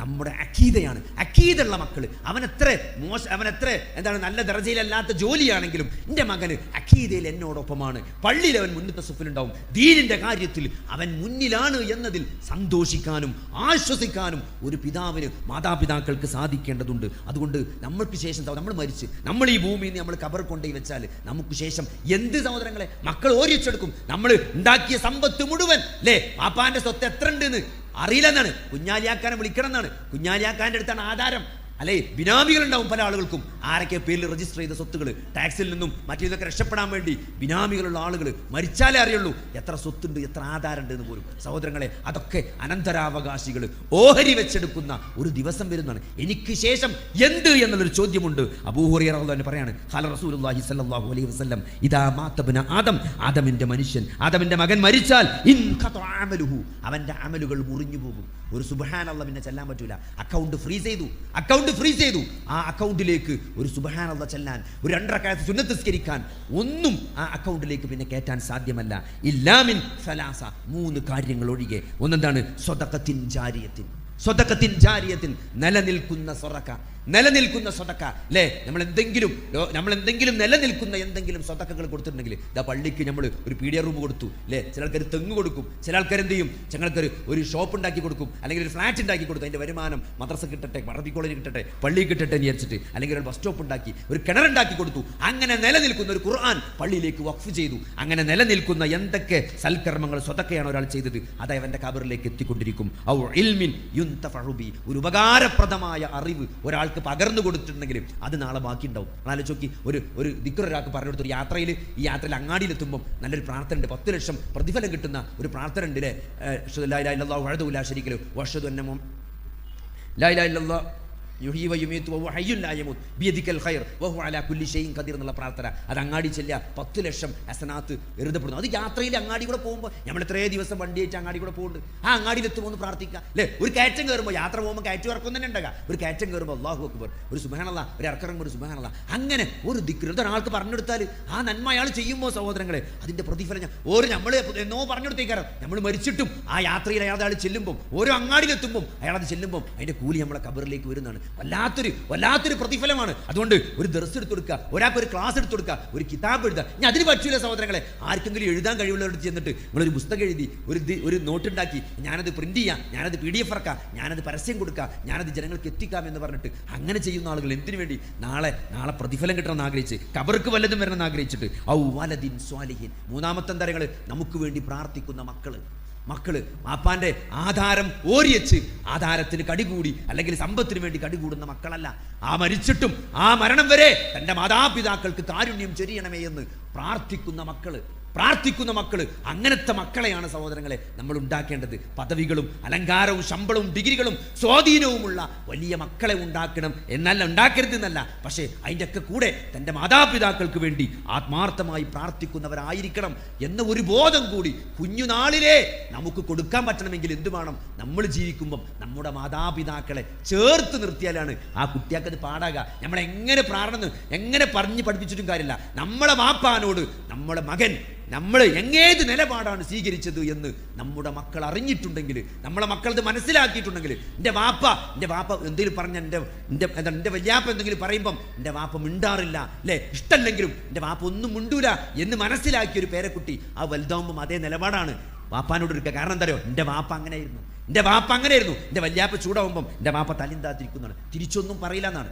അങ്ങനെ മാതാപിതാക്കളെ ആദരിക്കുന്ന, അവരുടെ വിഷമങ്ങളിൽ വിഷമിക്കുന്ന, അവരുടെ സന്തോഷങ്ങളിൽ സന്തോഷിക്കുന്ന, അല്ലാഹുവിനെ ആരാധിക്കണം എന്നതിനോട് ചേർത്തുകൊണ്ട് അല്ലാഹു സുബ്ഹാനഹു വ തആല പറഞ്ഞ കാര്യമാണ് മാതാപിതാക്കൾക്ക് നന്മ ചെയ്യണമെന്നത് അല്ലേ. അപ്പൊ അതുകൊണ്ട് അത് നമ്മൾ ജീവിതത്തിൽ എങ്ങനെ പ്രാവർത്തികമാക്കിയിട്ടുണ്ടോ, അത് നമ്മുടെ മക്കളെ നമ്മൾ എങ്ങനെ ബോധ്യപ്പെടുത്തി പഠിപ്പിച്ചിട്ടുണ്ടോ, അത് പറഞ്ഞു പഠിപ്പിക്കലല്ല. അതേപോലെ നമ്മളെ വാപ്പാക്ക് നമ്മൾ കൊടുക്കുന്ന കെയർ, നമ്മളെ വാപ്പാക്ക് നമ്മൾ ജീവിതത്തിൽ കൊടുക്കുന്ന സ്ഥാനം, അതറിഞ്ഞനുഭവിച്ച നമ്മുടെ മക്കള് നമുക്ക് ആ കെയർ തിരിച്ചു തരും സഹോദരങ്ങളെ. അങ്ങനെയാണ് നമ്മൾ മാതാപിതാക്കളെ സംരക്ഷിക്കേണ്ടത്. അതുകൊണ്ട് അങ്ങനത്തെ മക്കളെയാണ് നമ്മൾ വളർത്തേണ്ടത്. അങ്ങനത്തെ മക്കളെ വളർത്തുമ്പം സഹോദരങ്ങളെ, മരണത്തിന് ശേഷം നമ്മുടെ ഖബറിലേക്ക് പ്രാർത്ഥനകൾ വരാണ്ടാവും. നമ്മൾ അക്കൗണ്ട് തുറന്നു കിടക്കും, അതിലേക്ക് മരണം വരെ പ്രാർത്ഥനകൾ വന്നുകൊണ്ടേയിരിക്കും. അതുകൊണ്ട് അതൊരു നഷ്ടാവില്ല, ബാക്കിയൊക്കെ മരണത്തോടു കൂടി അവസാനിക്കും. ആധാരം സ്വത്തും വാപ്പാന്റെ കാറും ഏത് ലംബോർഗിനി ഉണ്ടെങ്കിലും അതൊക്കെ മക്കള് വിറ്റിട്ടോ വിൽക്കാതെ ഓരിച്ചെടുക്കും സഹോദരങ്ങളെ. അതിലൊന്നും നമുക്ക് നാളെ ഖബറിലേക്ക് ഒന്നും വരാനില്ല. അതുകൊണ്ട് ആ ഒരു ബോധം, അതുകൊണ്ട് വീടിന്റെ ഉടമസ്ഥൻ ഞാനാണ് അല്ലേ. ആണിനെ പറ്റി പറഞ്ഞെന്തറിയോ? വമാ കാന ലിമുഅ്മിനിൻ വലാ മുഅ്മിനത്തിൻ ഇദാ وما كان لمؤمن ولا مؤمنة إذا قضى الله ورسوله أمرا أن يكون لهم الخير من أمرهم ومن يعص الله ورسوله فقد ضل ضلالا مبينا. സൂറത്ത് അഹ്സാബിലെ 36-ാമത്തെ ആയത്താണ് ഈ ആയത്ത്. സഹോദരങ്ങളെ, നമ്മളെ നാളെ പരലോകത്ത് നമ്മളെ വിചാരണയ്ക്ക് വരുമ്പോൾ കുറേ നിലപാടുകൾ ഈ ആയത്ത് കാരണം നമുക്ക് വേർക്കേണ്ടി വരും. ഈ ആയത്ത് കാരണം നാളെ അല്ലാഹുവിന്റെ മുമ്പിൽ നമുക്ക് ഒരുപാട് വേർക്കേണ്ടി വരും. എല്ലാ കുടുംബങ്ങളിലും കുടുംബനാഥന്മാർ നല്ല ശ്രദ്ധിച്ചോളി. എന്താണ്? നാളെ പരലോകത്ത് വെച്ച് ഓരോ കുടുംബനാഥനെയും അവൻ ഉത്തരവാദിക്കപ്പെട്ട കാര്യങ്ങൾ നാളെ ചോദ്യം ചെയ്യുന്നതാണ്. അതുകൊണ്ട് നമ്മളെ മക്കള് ഏത് വസ്ത്രം ധരിച്ചാണ് വീടിന്റെ പുറത്തേക്ക് ഇറങ്ങിയത് അല്ലേ? ഇന്നത്തെ ഷോർട്ട് ടോപ്പും ജീൻസും ഇട്ടിട്ട് നമ്മളെ പെൺകുട്ടികൾ ഇസ്ലാമിൻ്റെതല്ലാത്ത വസ്ത്രം ധരിച്ചിട്ടാണ് ഇന്ന് പുറത്തിറങ്ങിയതെങ്കിൽ ആ വസ്ത്രം വാങ്ങിക്കൊടുത്ത ആ വസ്ത്രത്തിന്റെ കാശ് നമ്മൾ സമ്പാദിച്ചതാണെങ്കിൽ സഹോദരങ്ങളെ, അതിന്റെ പേരിൽ നമ്മൾ ചോദ്യം ചെയ്യപ്പെടും. അതുകൊണ്ട് ദീനിന് നിരക്കാത്ത, അള്ളയും റസൂലും പഠിപ്പിക്കാത്ത ഒരു കാര്യവും എൻ്റെ കുടുംബത്തിലില്ല, എൻ്റെ മക്കളിലില്ല എന്ന് നമ്മൾ ഉറപ്പുവരുത്തണം. കാരണം ഇസ്ലാമിൽ ഒരു ചോയ്സും ഇല്ല. വമാ കാന ലിമുഅ്മിനിൻ വലാ മുഅ്മിനത്തിൻ ഇദാ ഖളല്ലാഹു വറസൂലുഹു അംറൻ അൻ യകൂന ലഹുമുൽ ഖിയറ എന്നാണ്. അല്ലാഹുവും റസൂലും ഒരു കാര്യം കൽപ്പിച്ചാൽ ഒരു സത്യവിശ്വാസിനിക്കും അതിൽ ചോയ്സ് ഇല്ല എന്നാണ്. എന്താണോ കൽപ്പിച്ചത് സമിഅനാ വ അത്അനാ, ഞങ്ങൾ കേട്ടു അനുസരിച്ചു. നമുക്ക് ചോയ്സ് ഉണ്ട്. ഈ മുസ്ലിം ആണോ അല്ലേ എന്ന് തീരുമാനിക്കാൻ ചോയ്സ് ഉണ്ട്. ലാ ഇക്റാഹ ഫിദ്ദീൻ, ഈ മതത്തിൽ യാതൊരു ബലാത്കാരമില്ല. നിങ്ങൾ മുസ്ലിം ആകണമെന്ന് യാതൊരു നിർബന്ധമില്ല. പക്ഷേ നിങ്ങൾ ലാ ഇലാഹ ഇല്ലല്ലാഹ് മുഹമ്മദുർ റസൂലുള്ളാഹ് എന്ന് ചൊല്ലിയോ, എന്ന് അംഗീകരിച്ചോ, സാക്ഷ്യപ്പെടുത്തിയോ, അതനുസരിച്ച് ജീവിക്കാൻ തയ്യാറാണെന്ന് പ്രഖ്യാപിച്ചോ, എന്നാൽ നിങ്ങൾക്ക് ചോയ്സ് ഇല്ല. അള്ളി റസൂൽ എന്ത് പറഞ്ഞു എന്ന് അന്വേഷിക്കുക, പഠിക്കുക, അത് ജീവിതത്തിൽ പകർത്തുക. അതുകൊണ്ട് കുടുംബത്തിൽ എന്ത് തോന്നിയാസം നടന്നാലും അല്ലേ, കല്യാണത്തിൽ ആർഭാടുണ്ടായി, വീഡിയോ, വളരെ മോശമായ വസ്ത്രം ധരിച്ചുകൊണ്ട് നമ്മളെ പെൺമക്കളുടെ കല്യാണം, വീഡിയോഗ്രാഫി അല്ലേ, പാട്ട്, കൂത്ത്, ഇതൊക്കെ സഹോദരങ്ങളെ നാളെ പരലോകത്ത് ചോദ്യം ചെയ്യപ്പെടും. മക്കളല്ലേ, ഓരിഷ്ടല്ലേ, ഓരെ വിഷമിപ്പിക്കേണ്ട സഹോദരങ്ങളെ, അതിനൊന്നും യാതൊരു പ്രസക്തിയില്ല. അങ്ങനത്തെ നിർമ്മലമായ വികാരങ്ങൾക്ക് ഇസ്ലാമിന് യാതൊരു പ്രസക്തിയില്ല. അള്ളാന്റെ റസൂൽ മുഹമ്മദ് നബി സല്ലല്ലാഹു അലൈഹി വസല്ലമയുടെ മാതാവ് നരകത്തിലാണ്. സ്വന്തം മാതാവിന്റെ പാപമോചനത്തിന് വേണ്ടി പ്രാർത്ഥിക്കാൻ പോലും അള്ളാഹുവിന്റെ റസൂലിന് അനുവാദം നൽകിയിട്ടില്ല. പിന്നീട് നിങ്ങളമ്മാന്റെയും വാപ്പാന്റെയും കാര്യം ഗൗരവമുള്ള വിഷയമാണ് അല്ലേ. എൻ്റെ വാപ്പ നരകത്തിലാണോ എന്നൊരു സഹാബി വന്ന് ചോദിക്കാണ്. എൻ്റെ വാപ്പി നരകത്തിലാണ് അള്ളാഹുവിന്റെ റസൂൽ പറഞ്ഞത്. എൻ്റെ വാപ്പി നരകത്തിലാണ്. അള്ളാഹുവിന്റെ റസൂലിന്റെ മാതാപിതാക്കൾ നരകത്തിലാണ്. അഹ്ലുസുന്നയുടെ അഖീദയാണ്, ഹദീസ് കൊണ്ട് സ്ഥിരപ്പെട്ട കാര്യമാണത്. ഓർക്കില്ലാത്ത എന്ത് എന്താണ് വാത്സല്യാണ് സഹോദരങ്ങളെ നമ്മളെ മക്കളോട്, നമ്മളെ മാതാപിതാക്കളോട് നമുക്കുള്ളത്. അതുകൊണ്ട് എൻ്റെ മക്കൾ എന്ത് വിചാരിക്കും? ഓരോ കല്യാണമല്ലേ. ആ വികാരങ്ങൾക്ക് യാതൊരു പ്രസക്തി ഇസ്ലാമിലില്ല. നമ്മളെ പരലോകം നഷ്ടപ്പെടും. ഞാൻ എന്തുകൊണ്ട് തടഞ്ഞില്ല എന്നാണ്. അങ്ങനത്തെ ഒരു കല്യാണം പൊന്നാര മക്കളെ ഈ പെരയിൽ വാപ്പ ജീവിച്ചിരിക്കുമ്പോൾ നടക്കൂല. നിങ്ങളെ പൈസക്ക് ഓഡിറ്റോറിയത്തിൽ പോയി നടത്തിക്കൊള്ളി, ഞാനും ഉമ്മയും വരൂല. അത് ഇസ്ലാമിന്റെ നിലപാടാണ്. അതിൽ യാതൊരു നിങ്ങൾ ബാക്കിയിലെല്ലാം സഹകരിച്ചോളി സഹോദരങ്ങളെ. പക്ഷേ ആദർശത്തിൽ ഇതിൽ യാതൊരു വിട്ടുവീഴ്ചയില്ല എന്നുള്ളതാണ്. അത് പറയുന്നിടത്ത് നമ്മൾ റിസ്ക് കാണിക്കണം. അത് വളരെ മോശമായ ഭാഷയിലോ വളരെ വൈകാരികമായോ പറയരുത്. അത് വളരെ കൺവിൻസിംഗ് ആയി, പ്ലീസിംഗ് ആയി, വാപ്പാന്റെ കുട്ടി, വാപ്പ മഹേശ്വര ഓർത്ത്, പരലോകത്തെ ഓർത്ത്, വാപ്പാന്റെ വിശ്വാസം അതാണ്, വാപ്പ വിശ്വസിക്കുന്നത് അതാണ്. അത് വാപ്പാക്ക് അതിന് കഴിയൂല മോനെ എന്ന് നിങ്ങൾ കണ്ണിൽ വെള്ളം വന്നുകൊണ്ട് പറഞ്ഞാൽ ഒരു മകനും അതിനെ ധിക്കരിക്കൂല എന്നാണ്. നമുക്ക് ആൾക്കാർ മക്കളോട് നമുക്ക് പറ്റുന്നത് നമ്മൾ ചൂടാകുക ചെയ്യാം. നല്ലൊരു റാപ്പ് ഉണ്ടാക്കുന്നതിന് മുമ്പ് നമ്മൾ കൽപ്പിക്കുകയാണ് ചെയ്യാം മക്കളോട്. അതുകൊണ്ടാണ് മക്കൾ ചെറുപ്പത്തിൽ കൗമാരത്തിൽ അകന്നു പോണത് അല്ലേ. അങ്ങനത്തെ ഒരു പ്രശ്നം വരുമ്പോൾ നമ്മൾ എന്താണ് സ്നേഹിച്ച് കീഴ്പ്പെടുത്താൻ വേണ്ടത് അല്ലേ. മകന് കുഫറുണ്ടോ, മകന് അങ്ങനത്തെ ലിബറലിസം സംസാരിക്കണ്ടോ അല്ലേ, ഓൻ പള്ളി പോണോ ഇനി പള്ളി പോകില്ല എന്ന് പറയാണ്. ഖുർആനൊക്കെ ആരോ എഴുതിണ്ടാക്കിയതാന്ന് മകൻ പറഞ്ഞ് അത് കേട്ട് തകർന്നിരിക്കുമ്പോൾ സഹോദരങ്ങളെ നമ്മൾ ഓനെ പുറത്താക്കല്ല വേണ്ടത്, ഓനെ സ്നേഹിച്ച് കൂട്ടിപ്പിടിക്കുകയാണ് വേണ്ടത്. സ്നേഹത്തെ കൊണ്ട് നമുക്ക് കീഴ്പ്പെടുത്തി ഇത് ഇല്ലാതാക്കാൻ പറ്റും. ഓൻ നമ്മൾ പുറത്താക്കിയാൽ എന്താ സംഭവിക്കുക? നിങ്ങൾ ഓന് വലിയ കുഫറിലേക്ക് വന്ന് അകപ്പെടുകയാണ് ചെയ്യുക. അതുകൊണ്ട് സത്യത്തിൽ നിന്ന് അകലാതിരിക്കാൻ വേണ്ടി റിഫ്കോട് കൂടി മയത്തെടുക്കാൻ നമ്മൾ അള്ളാഹുവിൽ ആത്മാർത്ഥമായി പ്രാർത്ഥിച്ചുകൊണ്ട് ഏറ്റവും നന്നായിട്ട് സ്നേഹിച്ചുകൊണ്ട് പെരുമാറിയാൽ ഇത്തരത്തിലുള്ള കുറേ കാര്യങ്ങൾ നമുക്ക് ഒരു പരിധിവരെ നിയന്ത്രിക്കാൻ പറ്റും. കാരണം സ്നേഹത്തിന് കീഴ്പ്പെട്ടിട്ട് തൽക്കാലം അതിനൊരു ശമനെങ്കിലും ഉണ്ടാവും. അതുകൊണ്ട് സഹോദരങ്ങളെ, പക്ഷേ നിലപാട് കൃത്യമാണ്. അള്ളയും റസൂലും കൽപ്പിച്ചത് ഒരു കാരണവശാലും മയപ്പെടുത്താൻ സാധ്യമല്ല. നിങ്ങളെ വീട്ടിൽ നിന്ന് ഒരു പെൺകുട്ടി ജീൻസും ടൈറ്റ് ജീൻസും ഷോർട്ട് ടോപ്പ് ഇട്ടിട്ട് നാളെ ഇസ്ലാമിൻ്റെതല്ലാത്ത എന്താണ് ഇസ്ലാമിന് വളരെ വ്യക്തമാണ്. യാ അയ്യുഹൻ നബിയ്യു ഖുൽ ലി അസ്വാജിക വബനാതിക വനിസാഇൽ മുഅ്മിനീന യുദ്നീന അലൈഹിന്ന മിൻ ജലാബിബിഹിന്ന. ഇപ്പോൾ റോട്ടിൽ ഇറങ്ങിയാൽ സങ്കടമാണ് സഹോദരങ്ങളെ. മുഴുവൻ പെൺകുട്ടികളും പാൻറ്റും കുപ്പായും, മുഴുവൻ പെൺകുട്ടികളും, മുസ്ലിങ്ങളായ മുഴുവൻ പെൺകുട്ടികളും. വളരെ ന്യൂനപക്ഷം മാത്രമാണ് യഥാർത്ഥ ഹിജാബ് ഇടുന്നത്. വളരെ സങ്കടകരമായ അവസ്ഥയാണ്. നിങ്ങൾ ആലോചിച്ച് നോക്കി, വിശുദ്ധ ഖുർആനിൽ ഇസ്ലാമിൽ അഭിപ്രായ വ്യത്യാസമില്ലാത്ത വിഷയമാണ്, മദ്ഹബിൽ തർക്കമില്ലാത്ത വിഷയമാണ് സ്ത്രീ ഹിജാബ് ധരിക്കണമെന്നത്. അവരുടെ മുഖമക്കന മാറിലൂടെ തൂങ്ങി വരണമെന്നത്. അവരുടെ കഴുത്ത് കാണാൻ പാടില്ല, അവരുടെ ശരീരത്തിൻ്റെ ആകാര വടിവ് പ്രദർശിപ്പിക്കാൻ പാടില്ല. ആ മക്കനെന്ത് ചെയ്യണം? അത് തൂങ്ങിങ്ങനെ കിടക്കണമെന്നാണ്. ശരീരത്തിൻ്റെ ഒരു ഭാഗവും അതിൻ്റെ ഒരു ഷേപ്പും പുറത്ത് കാണാത്ത രൂപത്തിൽ അവരുടെ മേൽ മൂടുപടങ്ങൾ തൂക്കിയിടട്ടെ എന്ന് വിശുദ്ധ ഖുർആനിൻ്റെ ആയത്താണ്. അതെങ്ങനെ ദുർവ്യാഖ്യാനം ചെയ്യാൻ പറ്റില്ല. അതിൽ കാലങ്ങളായിട്ട് ഇസ്ലാമിൻ്റെ ശക്തമായ പൈതൃകമുണ്ട് എങ്ങനെയാണ് ഹിജാബ് ഇടുക എന്നുള്ളതിനെ കുറിച്ച്. അതുകൊണ്ട് അതുപോലും സഹോദരങ്ങളെ എത്ര നിസ്സാരമായി കണ്ടുകൊണ്ട് നമ്മളെ വീട്ടിൽ നിന്ന് ഹിജാബ് ധരിക്കാത്ത ഒരു പെൺകുട്ടി പുറത്തിറങ്ങിയിട്ടുണ്ടെങ്കിൽ നാളെ നമ്മൾ ചോദ്യം ചെയ്യപ്പെടും റബ്ബിൻ്റെ മുമ്പിൽ. ആ ചോദ്യത്തിന് നമ്മൾ വയർക്കേണ്ടി വരും എന്നത് തീർച്ചയാണ് സഹോദരങ്ങളെ. അതാണ് വിശുദ്ധ ഖുർആൻ ഇത്ര ഗൗരവമായിട്ട് പറഞ്ഞത്. നിങ്ങൾക്ക് ചോയ്സ് ഇല്ല എന്നാണ്. നിങ്ങൾക്ക് അങ്ങനെ ഒരു ചോയ്സ് അള്ളാഹു നൽകിയിട്ടില്ല. അള്ളാഹുവും റസൂലും എന്ത് പറഞ്ഞോ അതാണ് ദീന്. സ്വന്തമായി ഇഷ്ടം ഒരാൾക്കും ഇസ്ലാമിൽ അനുവദിച്ചിട്ടില്ല എന്നുള്ളതാണ്. അതുകൊണ്ട് വഖർന ഫീ ബുയൂതികുന്ന വലാ തബറജ്ന തബറുജൽ ജാഹിലിയത്തുൽ ഉലാ. ജാഹിലിയത്തിൽ പെണ്ണുങ്ങൾ നടന്ന പോലെ ആ സൗന്ദര്യ പ്രദർശനം നിങ്ങൾ നടത്തരുത് എന്ന് പറഞ്ഞ ആയത്തിന്റെ തഫ്സീറിൽ ഇബ്നു കസീർ പറഞ്ഞിട്ട് ആ മക്കനെ കെട്ടേണ്ടത് എങ്ങനെ പറഞ്ഞിട്ട് അല്ലേ, അത് അവിടെ ബന്ധിക്കണം എന്നാണ് തലയിൽ. അതങ്ങനെ എങ്ങനെ ചുറ്റിയൊന്നും ഇടാൻ പറ്റൂല, ഷെയ്പ്പാക്കിടാൻ പറ്റൂല, അത് തലയിൽ ബന്ധിച്ച് തൂങ്ങി ഇങ്ങനെ കിടക്കണം എന്നാണ്. അത് അത്രയും വ്യക്തമാണ് സഹോദരങ്ങളെ. അതുകൊണ്ട് അങ്ങനെ ഹിജാബ് ഇടുന്ന മക്കളായിട്ട് ഭാര്യമാരായിട്ട് നമ്മുടെ കുടുംബത്തിൽ ഉണ്ടാക്കിയെടുക്കുക എന്നുള്ളത് അത് നമ്മുടെ ഉത്തരവാദിത്തമാണ്, നമ്മുടെ ബാധ്യതയാണ്. അതിന് പറ്റിയ പെണ്ണിനെ കെട്ടാൻ പാടുള്ളൂ, അതിന് പറ്റിയ പെണ്ണിനെ മരുവളായിട്ട് കൊണ്ടുവരാൻ പാടുള്ളൂ.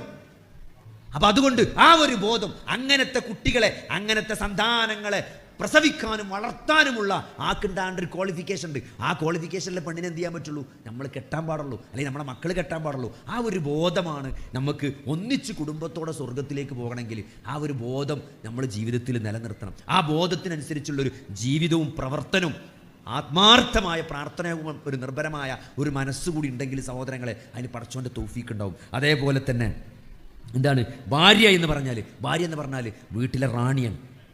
സ്ത്രീകളെ സംബന്ധിച്ചിടത്തോളം വലിയ പ്രയാസങ്ങൾ കുട്ടികളെ വളർത്തുന്നതിലൊക്കെ ഉണ്ട്. പലപ്പോഴും എന്ത് ചെയ്യും, ആണുങ്ങളെ എന്ത് ചെയ്യും, ഗൾഫിലാണെങ്കിലും അതേപോലെ ജോലിയൊക്കെ തിരക്ക് പിടിച്ച ആളുകളാണെങ്കിലും കൂടുതൽ ഉത്തരവാദിത്തം പെണ്ണുങ്ങൾക്ക് ഉണ്ടാകുക. അപ്പോൾ അതിലൊരിക്കലും ഒരു പെണ്ണ് വിഷമിക്കേണ്ടതില്ലാണ്. കാരണം ഏറ്റവും വലിയ ഓഫറാണ്. ഇബ്നു ഹിബ്ബാൻ റിപ്പോർട്ട് ചെയ്യുന്ന ഹദീസിൽ നമുക്ക് കാണാൻ പറ്റും. എന്താണ്? അന്ന നബിയ്യ സല്ലല്ലാഹു അലൈഹി വസല്ലം ഖാല ഇദാ സല്ലത്തിൽ മർഅതു ഖംസഹ. ഒരു പെണ്ണ് 5 നേരം നിസ്കരിച്ചു. വസാമത്ത് ശഹ്റഹ, റമദാനിൽ ഒരു മാസം മുഴുവൻ നോമ്പ് നോറ്റു. വഹഫിളത്ത് ഫർജഹ, അവരുടെ ഗുഹ്യസ്ഥാനം അവൾ സംരക്ഷിച്ചു. വഅതഅത് സൗജഹ, അവരുടെ ഭർത്താവിനെ അവർ അനുസരിച്ചു. സ്വർഗ്ഗമാണ് പടച്ച ഓഫർ. ആണുങ്ങൾക്ക് സ്വർഗ്ഗം കിട്ടാൻ അത്ര ഈസി അല്ല. പക്ഷെ പെണ്ണുങ്ങളെ സംബന്ധിച്ചിടത്തോളം കല്യാണം കഴിച്ചാൽ മതി അല്ലെ. ഒരു പെണ്ണിന് സ്വർഗ്ഗം കിട്ടാൻ എന്തിനാ മതി? കല്യാണം കഴിച്ച് ഭർത്താവിനെ തൃപ്തിപ്പെടുത്തിയാൽ മതി. 5 നേരം എന്തായാലും നിസ്കരിക്കണം, റമദാൻ മാസം എന്തായാലും നോമ്പ് വെക്കണം. ഈ 3 കാര്യങ്ങൾ ചെയ്താൽ, ഗുഹ്യസ്ഥാനം സംരക്ഷിക്കുകയും ചെയ്താൽ നാളെ അള്ളാഹു സ്വർഗം തരുന്നതാണ്. സ്വർഗം തരുന്നതാണ്. അത്രയും എളുപ്പം സ്വർഗം കിട്ടുന്നത് എന്തുകൊണ്ടാണ്? നല്ല മെനക്കെടാണിത്. നല്ല മെനക്കെടാണിത്. ഭർത്താവിനെ സന്തോഷിപ്പിക്കുക എന്ന് പറഞ്ഞാൽ അത്ര എളുപ്പമല്ല. ചിലപ്പോൾ ചൂടാകാനൊക്കെ തോന്നും, ചിലപ്പോൾ സഹകരിക്കാതിരിക്കാൻ തോന്നും, ചിലപ്പം തെറ്റാൻ തോന്നും അല്ലേ. പക്ഷെ അതൊക്കെ ചെയ്യാതിരിക്കണമെങ്കിൽ നല്ല അള്ളാഹുവിൻ്റെ അടുത്ത് പ്രതിഫലം കിട്ടുമെന്നുള്ള നല്ല എന്ത് വേണം? നല്ല ബോധം വേണം. നോക്കി, ഉമ്മു സുലൈം റളിയല്ലാഹു അൻഹു ആരാണ് എന്താണ് അനസ്റുല്ലാഹു പറയാണ്, അബൂ തൽഹ റളിയല്ലാഹു അൻഹു ഉമ്മു സുലൈമിന് ഒരു കുട്ടി ഉണ്ടായിരുന്നു. ഉമ്മു സുലൈം റളിയല്ലാഹു അൻഹുവിൽ അബൂ തൽഹ, ഭർത്താവായ അബൂ തൽഹക്ക് ഒരു കുട്ടി ഉണ്ടായിരുന്നു. ആ കുട്ടി മരിച്ചു. മൂപ്പര് യാത്ര പോയതായിരുന്നു. യാത്ര പോയി തിരിച്ചു വന്നപ്പോൾ കുട്ടി മരിച്ചെടുക്കണം. അപ്പോൾ അദ്ദേഹത്തെ അറിയിച്ചില്ല എന്നാണ്. അറിയിക്കാതെ ഈ മാറ്റി റൂമിൽ കിടത്തിയിട്ട് ഭർത്താവ് വന്ന് യാത്രാക്ഷീണമൊക്കെ മാറ്റി നല്ല ഭക്ഷണമൊക്കെ കൊടുത്ത് നന്നായി സന്തോഷിപ്പിച്ച് അവരെന്ത് ചെയ്തു? അവർ പരസ്പരം ശാരീരിക ബന്ധത്തിലേക്ക് ഏർപ്പെട്ടതിന് ശേഷം ഭാര്യ ഉമ്മു സുലൈം അബൂ തൽഹനോട് ചോദിക്കുകയാണ്, ഒരാളെടുത്ത് നമ്മൾ എന്തെങ്കിലും സൂക്ഷിക്കാൻ ഏൽപ്പിച്ചിട്ട് അത് തിരിച്ചു ചോദിക്കുമ്പം അത് കൊടുക്കണ്ടേന്ന് ചോദിച്ചു. പിന്നെന്താ അല്ലേ, നമ്മളടുത്ത് എന്തെങ്കിലും ഒരാൾ സാധനം ഏൽപ്പിച്ചിട്ട് അത് തിരിച്ചു ചോദിച്ചാൽ കൊടുക്കണ്ടേന്ന് ചോദിച്ചു. എന്നാൽ നമ്മളെ മകനെ, അള്ളാഹു നമുക്ക് തന്ന മകനെ അള്ളാഹു തിരിച്ചു കൊണ്ടുപോയിക്കണെന്ന് പറഞ്ഞു.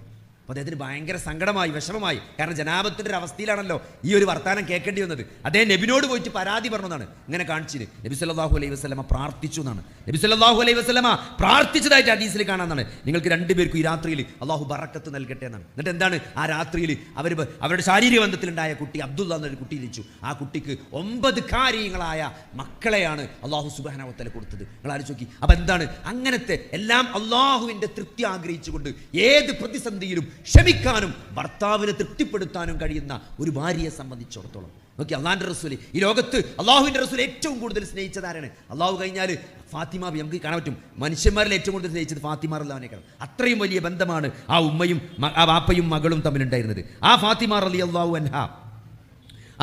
റളിയല്ലാഹു അൻഹ എന്താണ് കയ്യുമ്മ മുഴുവൻ തയമ്പ് വന്നിട്ട് കുമിള കെട്ടിയിട്ട് നബി സല്ലല്ലാഹു അലൈഹി വസല്ലമിൻ്റെ അടുത്തേക്ക് വരികയാണ്. ഒരു വേലക്കാരി ഈ മാവ് കുഴച്ച് മാവുമ്മ പണിയെടുത്തിട്ട് കൈ മുഴുവൻ പുളവും കെട്ടിയിരിക്കുകയാണ് അല്ലേ. പുളവും കെട്ടിയിട്ട് നബിൻ്റെ അടുത്ത് വന്നൊക്കെയാണ്. നബി അവിടെ വീട്ടിലില്ല. ആയിഷാബിനോട് പറയണം വന്ന കാര്യം എന്താണ്, എങ്ങനെങ്കിലും ഒരു സർവൻറ്റിനെ, ഒരു വേലക്കാരനെ കിട്ടണമെന്ന് നബിനോട് വാപ്പാനോട് പറയണമെന്ന് പറഞ്ഞിട്ട് തിരിച്ചു പോയി എന്നാണ്. നബി സല്ലല്ലാഹു അലൈഹി വസല്ലമ മടങ്ങി വന്നപ്പം ആയിഷ എന്ന് പറഞ്ഞു, ഫാത്തിമ വന്നിരുന്നു, ഓളെ കയ്യൊക്കെ ആകെ മുറിയിക്കണ്, ഓക്ക് ഒരാളെ പണിക്കുമാണെന്നാണ് പറയണമെന്ന് പറഞ്ഞപ്പം ഞാൻ നേരിട്ടാണ് പോയിക്കൊണ്ടെന്നാണ്. നബി നേരെ പോവുകയാണ്. നേരെ ഫാത്തിമ ബീവിൻ്റെ വീട്ടിൽ ചെല്ലുകയാണ്. അവിടെ ഓലിങ്ങനെ ഭക്ഷണം കഴിക്കാൻ വേണ്ടി ഇരിക്കുന്ന സന്ദർഭത്തിൽ നബി അതിൻ്റെ ഇടയിലിരുന്ന്, ഹദീസിൽ കാണാൻ പറ്റും, നബി സല്ലല്ലാഹു അലൈഹി വസല്ലം ഫാത്തിമൻ്റെ അലിൻ്റെ ഇടയിലിരുന്നു എന്നാണ്. അത് ആ കാല്, നബിൻ്റെ കാല് തട്ടിയിട്ട് അലി റളിയല്ലാഹുവിൻ്റെ നെഞ്ഞ് തണുപ്പോടി എന്ന് ഹദീസിൽ അലി റളിയല്ലാഹു പറഞ്ഞതായിട്ട് കാണാൻ പറ്റും. എന്നിട്ട് ഞങ്ങൾക്ക് വേലക്കാരിനേക്കാൾ നല്ലൊരു കാര്യം ഞങ്ങൾക്ക് പറഞ്ഞു തരട്ടെന്നാണ്. എന്താണ് ആ കാര്യങ്ങൾ? എന്താണ്? നിങ്ങൾ കടക്കാൻ നേരത്ത് 33 വട്ടം സുബ്ഹാനല്ലാഹ്, 33 വട്ടം അൽഹംദുലില്ലാ, 34 വട്ടം അല്ലാഹു അക്ബർ എന്ന് പറഞ്ഞാൽ അതാണ് മക്കളെ നിങ്ങൾക്ക് അതിനേക്കാൾ ഖൈറ് എന്ന് അള്ളാഹുവിൻ്റെ റസൂൽ പഠിപ്പിക്കണം. അള്ളാഹുവിൻ്റെ റസൂൽ സഹോദരങ്ങളെ, അങ്ങനെ ഒരു പ്രതിസന്ധിയിലും ഒരു പ്രയാസത്തിലും ശാരീരികവും മാനസികവുമായ ഒരു പ്രയാസം, ഒരു പ്രതിസന്ധിയും ജീവിതത്തിൽ വരുമ്പം അള്ളാഹുവിൻ്റെ റസൂൽ ഫാത്തിമ ബീവിയെ പഠിപ്പിച്ചതുപോലെ ആ ദിക്ർ, അള്ളാഹിനെ ഓർക്കാൻ, അള്ളാഹുവിൻ്റെ ദിക്ർ ഉച്ചരിക്കാൻ, അള്ളാഹുവിനെ ഓർത്ത് അലാ ബിദിക്രില്ലാഹി തത്മഇന്നുൽ ഖുലൂബ്, ഹൃദയങ്ങൾക്ക് സമാധാനമുണ്ടാകുന്നത്. ഭൗതികപരമായ ശാരീരികമായ പ്രശ്നങ്ങളിൽ, മാനസികമായ വിഷമങ്ങളിൽ ഒരു സമാധാനം കൊണ്ടുവരാൻ അള്ളാഹുവിനെ പറ്റിയുള്ള ദിക്റാണ്, ഓർമ്മയാണ് ഏറ്റവും പവർഫുൾ ആയതാണ്. അതാണ് അള്ളാഹിൻ്റെ റസൂൽ സ്വന്തം മക്കളെ പഠിപ്പിച്ചതാണ് സഹോദരങ്ങളെ. അതുകൊണ്ട് ആ അള്ളാഹുവിനെ ഓർക്കാൻ, ഏത് പ്രതിസന്ധിയിലും അള്ളാഹുവിനെ ഓർക്കാൻ നമുക്ക് അള്ളാഹുവിൻ്റെ റസൂൽ നൽകിയ വലിയ പാഠങ്ങളുണ്ട്. അതേപോലെ തന്നെ സഹോദരങ്ങളെ, നമസ്കാരം കൽപ്പിക്കുക എന്നുള്ളത്, മക്കളെ നമസ്കാരം പഠിപ്പിക്കുക എന്നുള്ളത്, അത് മദ്രസിന് മാത്രമല്ല, മദ്രസിലെ ഉസ്താദിൻ്റെ ഉത്തരവാദിത്തമല്ല.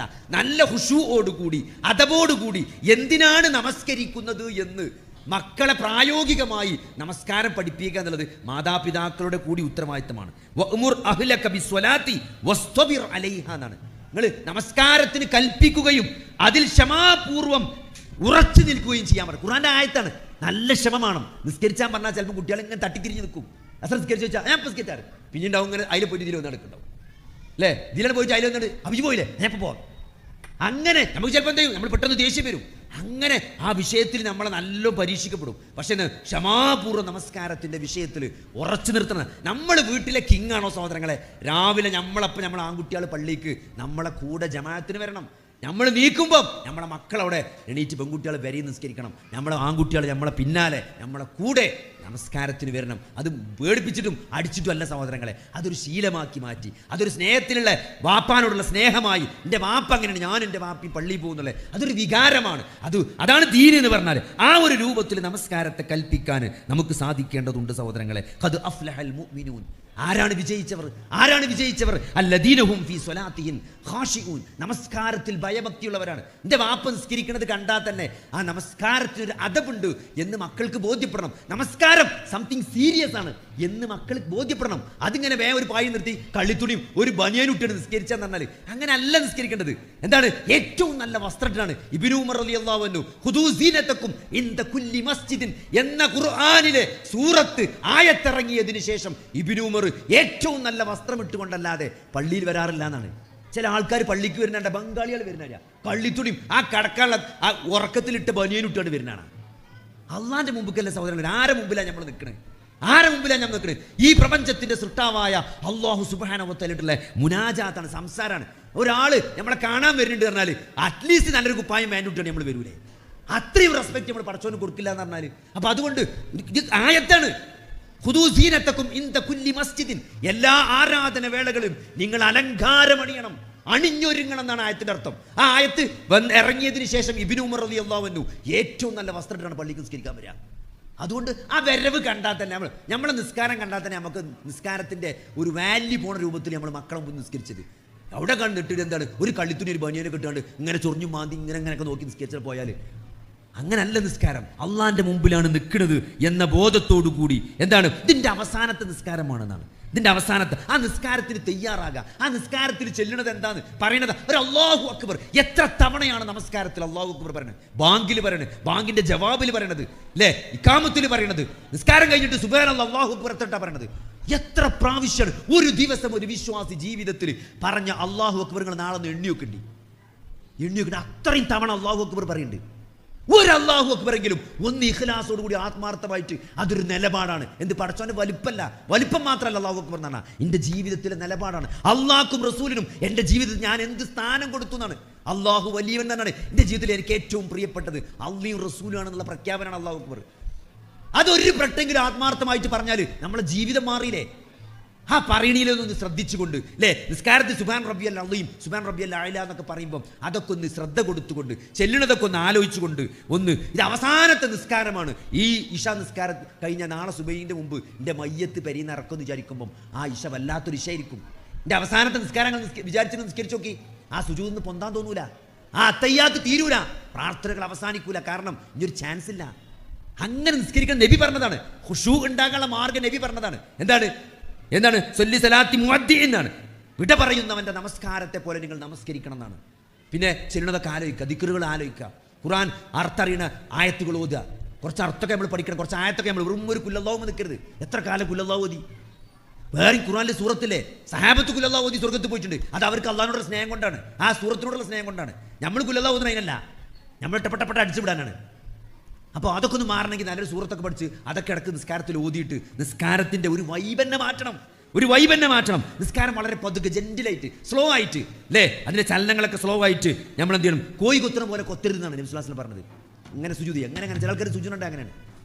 അപ്പോൾ ഒരു തൊമഅനീനത്തോടു കൂടി സമാധാനത്തോടു കൂടി ചെല്ലുന്നതൊക്കെ ആലോചിച്ചുകൊണ്ട് നമ്മൾ നിസ്കാരിക്കണം. അതേപോലെ നിസ്കാരത്തിന് നമ്മൾ ഡിസ്ട്രാക്ഷൻസ് പരമാവധി കുറക്കണം. സുജൂദുക്ക് നോക്കണം, അല്ലേ? ഫോൺ ഓഫ് ആക്കിയിടണം. ചില ആൾക്കാരൊക്കെ എന്താ പറയുക, നിസ്കാരത്തിന് വന്നിട്ട് സൊഫിൽ ഇങ്ങനെ ഇരുന്നിട്ട് നാളെ മുന്നത്തെ സൊഫിൽ നമസ്കാരം പ്രതീക്ഷിച്ചിരിക്കണം. ഈ സത്യത്തിൽ ഈ ബാങ്ക് വിളിക്കുമ്പം തന്നെ നമ്മൾ ചെയ്യുന്ന കാര്യങ്ങളൊക്കെ അവസാനിപ്പിച്ചുകൊണ്ട് നമ്മൾ പള്ളിയിലേക്ക് പോയിട്ട് അവിടെ ഒളു എടുത്ത് നല്ല ഒളു എടുത്തു ഒളുവിൻ്റെ ശേഷമുള്ള പ്രാർത്ഥനയൊക്കെ ചൊല്ലി 2 റക്അത്ത് മുന്നത്തെ സൊഫിൽ വന്നിരുന്ന് നിസ്കരിച്ചിട്ട് നമ്മളവിടെ പ്രാർത്ഥിച്ചോ ഖുർആൻ ഓതി ഇരിക്കുമ്പം അത് വേറൊരു വൈബാണ്. നമ്മൾ നിസ്കാരത്തിലേക്ക് മാനസികമായി പ്രവേശിച്ചു കഴിഞ്ഞു. എന്നിട്ട് അവിടെ ഇരുന്നിട്ട് ഒരാളെന്തരോ ഇങ്ങനെ ഇൻസ്റ്റഗ്രാം തുറന്നിട്ട് ഇങ്ങനെ സ്ക്രീനുമ്പോൾ തൊട്ടിളിച്ചാണ്. വെറുതെ ഇങ്ങനെ മനസ്സിലായില്ല, ഇങ്ങനെ സ്ക്രീനും അങ്ങനെ ആക്കിയിട്ട് തൊടാ തട്ട. അപ്പൊ സംഭവം ഞാൻ എന്താ വെച്ച് പോകും, ലൈക്ക് അടിക്കണ്. ഈ ഇൻസ്റ്റഗ്രാമിൽ ഇങ്ങനെ തൊട്ടാൽ ലൈക്കാവും. അപ്പൊ വല്ല ലൈക്ക് അടിക്കുക. അപ്പൊ എന്താ ചോദിച്ചു പോകുമ്പോൾ പറയാണ്, നമ്മൾ ലൈക്ക് അടിച്ചാലേ നമ്മളിതിന് ലൈക്ക് കിട്ടുള്ളൂ. എന്നിട്ട് ഇമാമ് ഇക്കാമത്ത് കൊടുക്കും, മോനാണ് മടക്കി പോക്കറ്റ് കിട്ടണം, അല്ലാഹു അക്ബർ. പിന്നെ എങ്ങനെ നിസ്കാരം? ശരി, ഞാൻ പറഞ്ഞു തരോ, നിസ്കാരത്തിലേക്ക് നമ്മൾ അതിൻ്റെ മുമ്പ് തന്നെ വളരെ സ്ലോ ആയിട്ട്, അതിനാണ് ബാങ്ക്, നമ്മൾ എടുക്കുന്ന പണിയൊക്കെ അവസാനിപ്പിക്കാനാണ് ബാങ്ക്. എന്നിട്ട് നമ്മൾ ഒതൊക്കെ എടുത്ത് വന്ന് നമ്മൾ അങ്ങ് നിൽക്കുമ്പോൾ അതിന് വേറൊരു വൈബാണ്. അതിൻ്റെ റബ്ബിൻ്റെ മുമ്പിലാണ് നല്ല വസ്ത്രമൊക്കെ ഇട്ട് നല്ലൊരു വസ്ത്രമൊക്കെ ധരിച്ച് പടച്ചോനെ ഓർത്തുകൊണ്ട് മുമ്പിൽ നിന്ന് ഓരോ അല്ലാഹു അക്ബർ പറയുമ്പോൾ ആ അല്ലാഹു അക്ബർ എന്ന് ആലോചിച്ചുകൊണ്ട് നമ്മൾ നിസ്കാരത്തിൽ പിന്നെ എന്താണ് ഖാശിഈങ്ങൾക്കാണ് തെക്കുകൊണ്ട്. ആരാണ് ഖാശിഈങ്ങൾ? വിശുദ്ധ ഖുർആൻ വളരെയൊന്നും നമ്മൾ വിചാരിച്ചാൽ കിട്ടുന്ന സാധനമല്ല. നമ്മൾ നെഞ്ഞത്ത് കൈയിട്ടിയാൽ കുറേ കണ്ണിമ്പി പിടിച്ചാലോ നെഞ്ഞ് കൂട്ടി പിടിച്ച് കൊല്ലിക്ക കൊണ്ടുപോയി വെച്ചാലൊന്നും ഖുശൂ കിട്ടൂല. ചില ആൾക്കാർ വിചാരം ഇവിടെ കണ്ട് പിടിച്ച് അമർത്തി ഒന്ന് കണ്ണ് ചിമ്മിയാൽ ഖുശൂ കിട്ടുന്നതാണ്. അങ്ങനെ ഖുശൂ കിട്ടൂല. ഖുശൂ ആർക്കാണ്? വസ്തഈനൂ ബിസ്സബ്രി വസ്സലാത്ത്. വിശുദ്ധ ഖുർആൻ സൂറത്ത് ബഖറയിലെ 45-ാമത്തെ ആയത്താണ്. വസ്തഈനൂ ബിസ്സബ്രി വസ്സലാത്ത്. നിങ്ങൾ ക്ഷമ കൊണ്ടും നമസ്കാരം കൊണ്ടും അല്ലാഹുവിനോട് സഹായം തേടണം. വ ഇന്നഹാ ലകബീറത്തുൻ ഇല്ലാ അലൽ ഖാശിഈൻ. ഖാശിഈങ്ങൾ അല്ലാത്തവർക്ക് അത് വലിയ ഇടങ്ങേറാണെന്നാണ്, വലിയ പ്രയാസമാണെന്നാണ്. അപ്പൊ ആരാണ് ഖാശിഈങ്ങൾ? ഖാശിഈങ്ങൾക്കാണ് നിസ്കാരം വൈബായി മാറുക. അത് ആരാണെന്ന് പറയാണ്? അല്ലദീന യളുന്നൂന അന്നഹും മുലാഖൂ റബ്ബിഹിം വ അന്നഹും ഇലൈഹി റാജിഊൻ. നാളെ അല്ലാഹുവിനെ കണ്ടുമുട്ടും, ഞങ്ങൾ അല്ലാഹുവിലേക്ക് മടക്കപ്പെടുന്നവരാണ് എന്ന് വിചാരിക്കുന്നവരാണ് ഖാശിഈങ്ങൾ. നാളെ പടച്ചോന്റെ മുമ്പിലേക്ക് മടക്കപ്പെടും. മടക്കിയിട്ട് ആദ്യം ചോദ്യം ചെയ്യപ്പെടുക നിസ്കാരത്തെക്കുറിച്ചാണ്. നാളെ പരലോകത്ത് ഫസ്റ്റ് ക്വസ്റ്റ്യൻ എന്താണ്? നിസ്കാരത്തെ പറ്റിയാണ്. ആ ബോധമുള്ളവനാണ്. അള്ളാഹുവിലേക്ക് മടക്കപ്പെടേണ്ടവരാണ് നമ്മൾ. ഒരു പ്രയാസം ഉണ്ടാകുമ്പോൾ നമ്മൾ എന്താ ചെയ്യുക? ഇപ്പോൾ ഓപ്പറേഷൻ തിയേറ്ററിൽ കറണ്ട് പോയാൽ നമ്മൾ ഇന്നാലില്ലായി വൈന്നാലി റാജിയും ചൊല്ലും. അപ്പോൾ സിസ്റ്റർ ചോദിക്കണം ഇവിടെ ആരാ മരിച്ചത്? പേഷ്യൻ്റ് മരിച്ചിട്ടൊന്നുമില്ലല്ലോ. അപ്പോൾ മരിച്ചുമ്പോൾ ചെയ്യേണ്ടതല്ല, ഒരു പ്രയാസം ഉണ്ടാകുമ്പം, ഒരു മുസീബത്ത് ഒരു വിശ്വാസിയെ ബാധിച്ചാൽ ഏറ്റവും വലിയ മുസീബത്ത് എന്താ? മരിച്ചു പോലാണ്. അതിന് നമ്മൾ തയ്യാറാണെന്ന്. കാരണം എന്താണ്? നമ്മൾ അള്ളാഹുവിലേക്ക് മടക്കപ്പെടേണ്ടവരാണെന്നുള്ള ബോധമുണ്ട്. അത് പ്രഖ്യാപിക്കാണ് അല്ലേ? അത് യാഥാർത്ഥ്യവൽക്ക. അതാണ് സഹാബത്തിന്റെ പവർ അല്ലേ? സഹാബത്തിന് അങ്ങനെ മാറാൻ കഴിഞ്ഞ എന്തുകൊണ്ടാണ്? സഹാബത്തിന് സ്വർഗം മുന്നിൽ കണ്ടുകൊണ്ട് നരകം മുന്നിൽ കണ്ടുകൊണ്ട് ജീവിക്കാൻ സാധിച്ചത് എന്തുകൊണ്ടാണ്? അവർ പരലോകത്ത് വബിൽ ആഖിറതി ഹും യൂഖിനൂൻ. അവർ പരലോകത്ത് ദൃഢമായി വിശ്വസിച്ചു അല്ലേ? ഈ പരിപാടി കഴിഞ്ഞ് പോകുമ്പോൾ നിങ്ങൾ വണ്ടി പാർക്ക് ചെയ്തിട്ടുണ്ട്. ചില ആൾക്കാർ വണ്ടി തിരിച്ചിട്ടിണ്, വേടുത്ത് പോകാം, വേടുത്ത് മിന്നാൻ വേണ്ടിയിട്ട് വണ്ടി ആളില്ലാത്ത സ്ഥലത്ത് തിരിച്ചിട്ടവരുണ്ട് ഇവിടെ. കാരണം കൃത്യമായ പ്ലാൻ ഉണ്ട്. പരിപാടി കഴിഞ്ഞാൽ വേണ്ട ഇറങ്ങിക്കൊണ്ടിന്ന് ചിലപ്പോൾ ഭർത്താവ് മെസ്സേജ് കൊടുത്തിട്ടുണ്ടാവും. അതൊക്കെ എന്തിനാ? അത്രയും പ്ലാൻ ഉണ്ട്. ഈ പരിപാടി ഇവിടുന്ന് കഴിഞ്ഞാൽ പോകണം. ഭക്ഷണം ഉണ്ടാക്കിയവരുണ്ടാവും, ചപ്പാത്തി ഉണ്ടാക്കി വെച്ചവരുണ്ടാവും, ചോറ് ചൂടാക്കാനുള്ളവരുണ്ടാവും അല്ലേ? ചെന്നിട്ട് ഓട്സ് ഉണ്ടാക്കാനുള്ളവരുണ്ടാവും. ഇതൊക്കെ കൃത്യമായ പ്ലാൻ ഉണ്ട്. അതിനേക്കാൾ പോസിറ്റീവായിട്ട് നമ്മൾ ആലോചിക്കേണ്ട ഒരു വിഷയമാണ് എന്ത്? മരണത്തിന് ശേഷം ഒരു ജീവിതം ഉണ്ട് എന്നുള്ളത്. അതിന് നമ്മൾ തയ്യാറെടുത്തണോ? അത് യാഥാർത്ഥ്യവൽക്കരിക്കാനുള്ളൊരു ബോധം നമുക്ക് ജീവിതത്തിലുണ്ടെങ്കിൽ ഇത് നഷ്ടാവില്ല. അങ്ങനെ നമുക്ക് ജീവിക്കാൻ സാധിക്കണം. അതാണ് വിശ്വാസം. വബിൽ-ആഖിറതി ഹും യൂഖിനൂൻ. ആ റിസാലത്തും തൗഹീദും റിസാലത്തും നേരത്തെ പ്രാസിൽ വളരെ വ്യക്തമായിട്ട് തൗഹീദും ശിർക്കൊക്കെ പറഞ്ഞുകൊണ്ട് ആ വിഷയത്തിലേക്ക് ഞാൻ പ്രവേശിക്കില്ല. അതുകൊണ്ട് ഖുശൂഓടുകൂടി സ്വർഗത്തിന് വേണ്ടി സഹോദരങ്ങളെ നമ്മുടെ വീട്ടിൽ അങ്ങനെ ഒരു കൾച്ചർ ഉണ്ടാകണം. നമ്മുടെ കൾച്ചർ ഇതാണ്. നമ്മൾ വീട്ടിൽ ഒരാളെ കുറ്റം പറയാം, അതൊന്നും നമ്മുടെ വീട്ടിൽ ഉണ്ടാകാൻ പാടില്ല. ഏഷണി, പരദൂഷണം. എന്താ പരദൂഷണം എന്ന് പറഞ്ഞാൽ? പരദൂഷണം തന്നെ ഉള്ളത് പറയലാണ്. അയൽവാസിയുടെ കുറ്റം കുറവ് പറയാ അല്ലേ? സ്കൂളിലെ കുട്ടീൻ്റെ കുറ്റം കുറവും പറയാം. കുട്ടീനോട് പ്രോത്സാഹിപ്പിക്കരുത്. അങ്ങനത്തെ കാര്യം കുട്ടി വരാൻ പറയുമ്പം ഉപദേശിക്കണം, മോളെ അത് പരദൂഷണമാണ്, അത് പറയാൻ പാടില്ല. അപ്പോൾ നമ്മുടെ വീട്ടിൽ അങ്ങനെ ഒരു കൾച്ചർ ചെറുപ്പത്തിലെ നമ്മൾ മക്കൾക്ക് ഉണ്ടാക്കണം. അവിടെ പരദൂഷണം പറയരുത്, ഏഷണി പറയരുത്, അങ്ങനത്തെ കാര്യങ്ങൾ സഹോദരങ്ങളെ. അതേപോലെ തന്നെ നെഗറ്റീവായ കാര്യങ്ങൾ ഇങ്ങനെ പറയാം. അത് നമ്മൾ എന്ത് ചെയ്യണം? അത് തടയിടണം. പോസിറ്റീവായ കാര്യങ്ങൾ ചർച്ച ചെയ്യുന്ന നാളെ സ്വർഗത്ത് പ്രവേശിക്കാൻ നിസ്കാരത്തിൻ്റെ കാര്യം, നോമ്പിൻ്റെ കാര്യം, അള്ളാഹുവിൻ്റെയും റസൂലിൻ്റെയും എന്താണ് തൃപ്തി കിട്ടുന്ന കാര്യങ്ങൾ, അതിനാണ് മത്സരിക്കേണ്ടത്. അതിനൊരു പോസിറ്റീവായി വൈബായിട്ട് കാണാനും പറയാനും പിന്നെ അത് പ്രചരിപ്പിക്കാനും അതിൻ്റെ ഒരാളായിട്ട് അല്ലേ? നമ്മൾ പരലോകത്തിൻ്റെ ഒരാളായിട്ട് അങ്ങനെ ആയി മാറാൻ, അങ്ങനത്തെ ഒരു പേഴ്സണാലിറ്റി ആയിട്ട് ദീനിൻ്റെ ഒരു ഫ്രീക്വൻസിയിൽ നമുക്ക് ജീവിക്കാൻ നമുക്ക് സാധിക്കേണ്ടതുണ്ട്. അല്ലാഹു സുബ്ഹാനഹു വ തആല നമുക്കതിന് തൗഫീഖ് നൽകുമാറാകട്ടെ. അതുകൊണ്ട് സഹോദരങ്ങൾ അവസാനിപ്പിക്കണം. നാളെ പരലോകത്ത് നമ്മളെ മക്കളും നമ്മളെ കുടുംബമൊക്കെ വിചാരണക്ക് ഹാജരാകണ സന്ദർഭത്തിൽ ആരെ രക്ഷപ്പെടുള്ളൂ? നിങ്ങൾ കൽബുൻ സലീമുമായിട്ട് നാളെ പരലോകത്ത് എത്തിയവർ മാത്രമേ രക്ഷപ്പെടുള്ളൂ. ആ കൽബുൻ സലീം എന്താണ്? ഇബ്നുൽ ഖയ്യിം റഹ്മത്തുള്ളാഹി പറയാണ് എന്താണ് കൽബുൻ സലീം എന്ന്. അതാണ് ഒരു ഹൃദയം. ആ ഹൃദയം ശുബ്ഹാത്തിൽ നിന്നും ഷഹവാത്തിൽ നിന്നും രക്ഷപ്പെട്ടാൽ അതാണെന്ത്?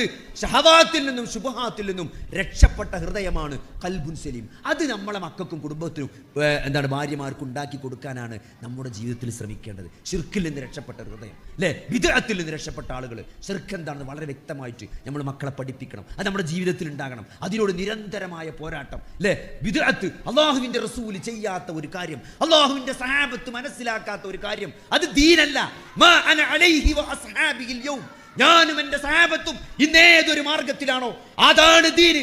പ്രവാചകന്റെ ജന്മദിനം അത് ഒരു സഹാബിയും ആഘോഷിക്കാത്ത കാര്യമാണ്. ഒരു സഹാബിയും അള്ളാഹുവിന്റെ റസൂലിനെ ജീവന് തുല്യം സ്നേഹിച്ച ഒരു സഹാബി പോലും റബീഉൽ അവ്വൽ മാസത്തിൽ ഒരു സ്വലാത്ത് പോലും ചൊല്ലിയിട്ടില്ല, ഒരു കാരക്ക പോലും അധികം കൊടുത്തിട്ടില്ല. അവര് കാണിക്കാത്ത നബിദിനം, അവരാഘോഷിക്കാത്ത ഒരു നബിദിനം എങ്ങനെ ഒരു വിശ്വാസി ആഘോഷിക്കും? മാ അന അലൈഹി വ അസ്ഹാബിഹിൽ യൗം, അതാണ് ദീൻ എന്ന് പറഞ്ഞാൽ. ഇത് സമാവിയാണ്, ഇത് തോന്നിയ പോലെ ചെയ്യാൻ പറ്റില്ല. ആകാശ ലോകത്ത് നിന്ന് അള്ളാഹു ഖുർആനായി സഹീഹായ ഹദീസായിട്ട് അള്ളാഹു എന്തൊക്കെ ഇറക്കിയിട്ടുണ്ടോ അതാണ് വഹി, അതനുസരിച്ചാണ് ജീവിക്കേണ്ടത്. അതല്ലാത്തതൊന്നും ദീനല്ല, അതല്ലാത്തതൊന്നും ദീനല്ല. അത് കൃത്യമായിട്ട് മനസ്സിലാക്കാൻ നമുക്ക് എന്തുണ്ട്? നമുക്ക് അതിനാണ് ഈ സംഘടന. ഇവിടെ എന്തിനാ വിശദം ചോദിക്കും ആൾക്കാർ? എന്താ നിങ്ങളൊരു സംഘടന? സഹോദരങ്ങൾ, ഇതൊരു കൂട്ടായ്മയാണ്. ഇത് മാത്രമേ സ്വർഗത്ത് പോകുള്ളൂ എന്ന് നമ്മൾ ആരും പറയില്ല. എന്താണ് അതാണ് അൽ ജമാ എന്ന് പറഞ്ഞാൽ. അൽ ജമാഅത്ത്, അവരാണ് സ്വർഗത്ത് പോവുക. അതിന് ഉള്ളൊരു സൗകര്യമാണിത്. നമുക്ക് കാര്യങ്ങൾ പഠിക്കാനും ഖുർആന്റെ ആയത്തുകൾ നബി സല്ലല്ലാഹു അലൈഹി വസല്ലം സഹാബത്തിന് ഓതിക്കൊടുത്തപ്പോൾ അതവർ മനസ്സിലാക്കിയ പോലെ മനസ്സിലാക്കാൻ, അല്ലേ? അതവര് പ്രയോഗവൽക്കരിച്ച പോലെ ഈ സമൂഹത്തിൽ ഇന്ന് ഈ ഒരു മോഡേൺ ഏജിൽ അത് എങ്ങനെ പ്രയോഗവൽക്കരിക്കാം, അത് പ്രയോഗവൽക്കരിക്കുമുണ്ടാവുന്ന പ്രയാസങ്ങളിലും പ്രതിസന്ധികളിലും പരസ്പരം ഷെയർ ചെയ്ത് അള്ളാഹുവിൽ തവക്കുൽ ചെയ്ത് ക്ഷമിച്ചുകൊണ്ട് മുന്നോട്ട് പോകാനുള്ള ഒരു കൂട്ടായ്മയാണിത്. അല്ലാതെ ഇത് മാത്രം സ്വർഗത്ത് പോകുന്നു, ഇത് നിങ്ങൾ ചേരണമെന്നൊന്നും ഇവിടെ ആർക്കും അതല്ല സഹോദരങ്ങളെ. അതുകൊണ്ട് അള്ളാന്റെ ദീനാണ്, ഇത് ഹക്കാണ്, ഇത് പറയാന്നുള്ളതാണ്, ഇത് പഠിക്കുക എന്നുള്ളതാണ്. നമ്മൾ ഈ ഖുർആൻ പഠിക്കാനും ഈ ഖുർആനും ഹദീസുമാകുന്ന അള്ളാഹുവിൻ്റെ പ്രകാശം, അള്ളാഹുവിൻ്റെ വഹി, അത് പഠിക്കുക, അത് പ്രയോഗവൽക്കരിക്കുക, അത് ഷെയർ ചെയ്യുക. അത് എന്ത് ചെയ്യുക? അത് ഷെയർ ചെയ്യുമ്പോഴും അത് ദഅവത്ത് ചെയ്യുമ്പോഴും അതനുസരിച്ച് ജീവിക്കുമ്പോഴുണ്ടാകുന്ന പ്രയാസങ്ങളിലും പ്രതിസന്ധികളിലും അള്ളാഹുവിൽ തവക്കുൽ ചെയ്ത് ക്ഷമിച്ചുകൊണ്ട് ഒരു കൂട്ടായ്മയായി മുന്നോട്ട് പോവുക. അതിന് അള്ളാഹു സുബ്ഹാനഹു വ തആല തൗഫീഖ് നൽകുമാറാകട്ടെ. റബ്ബനാ ആതിന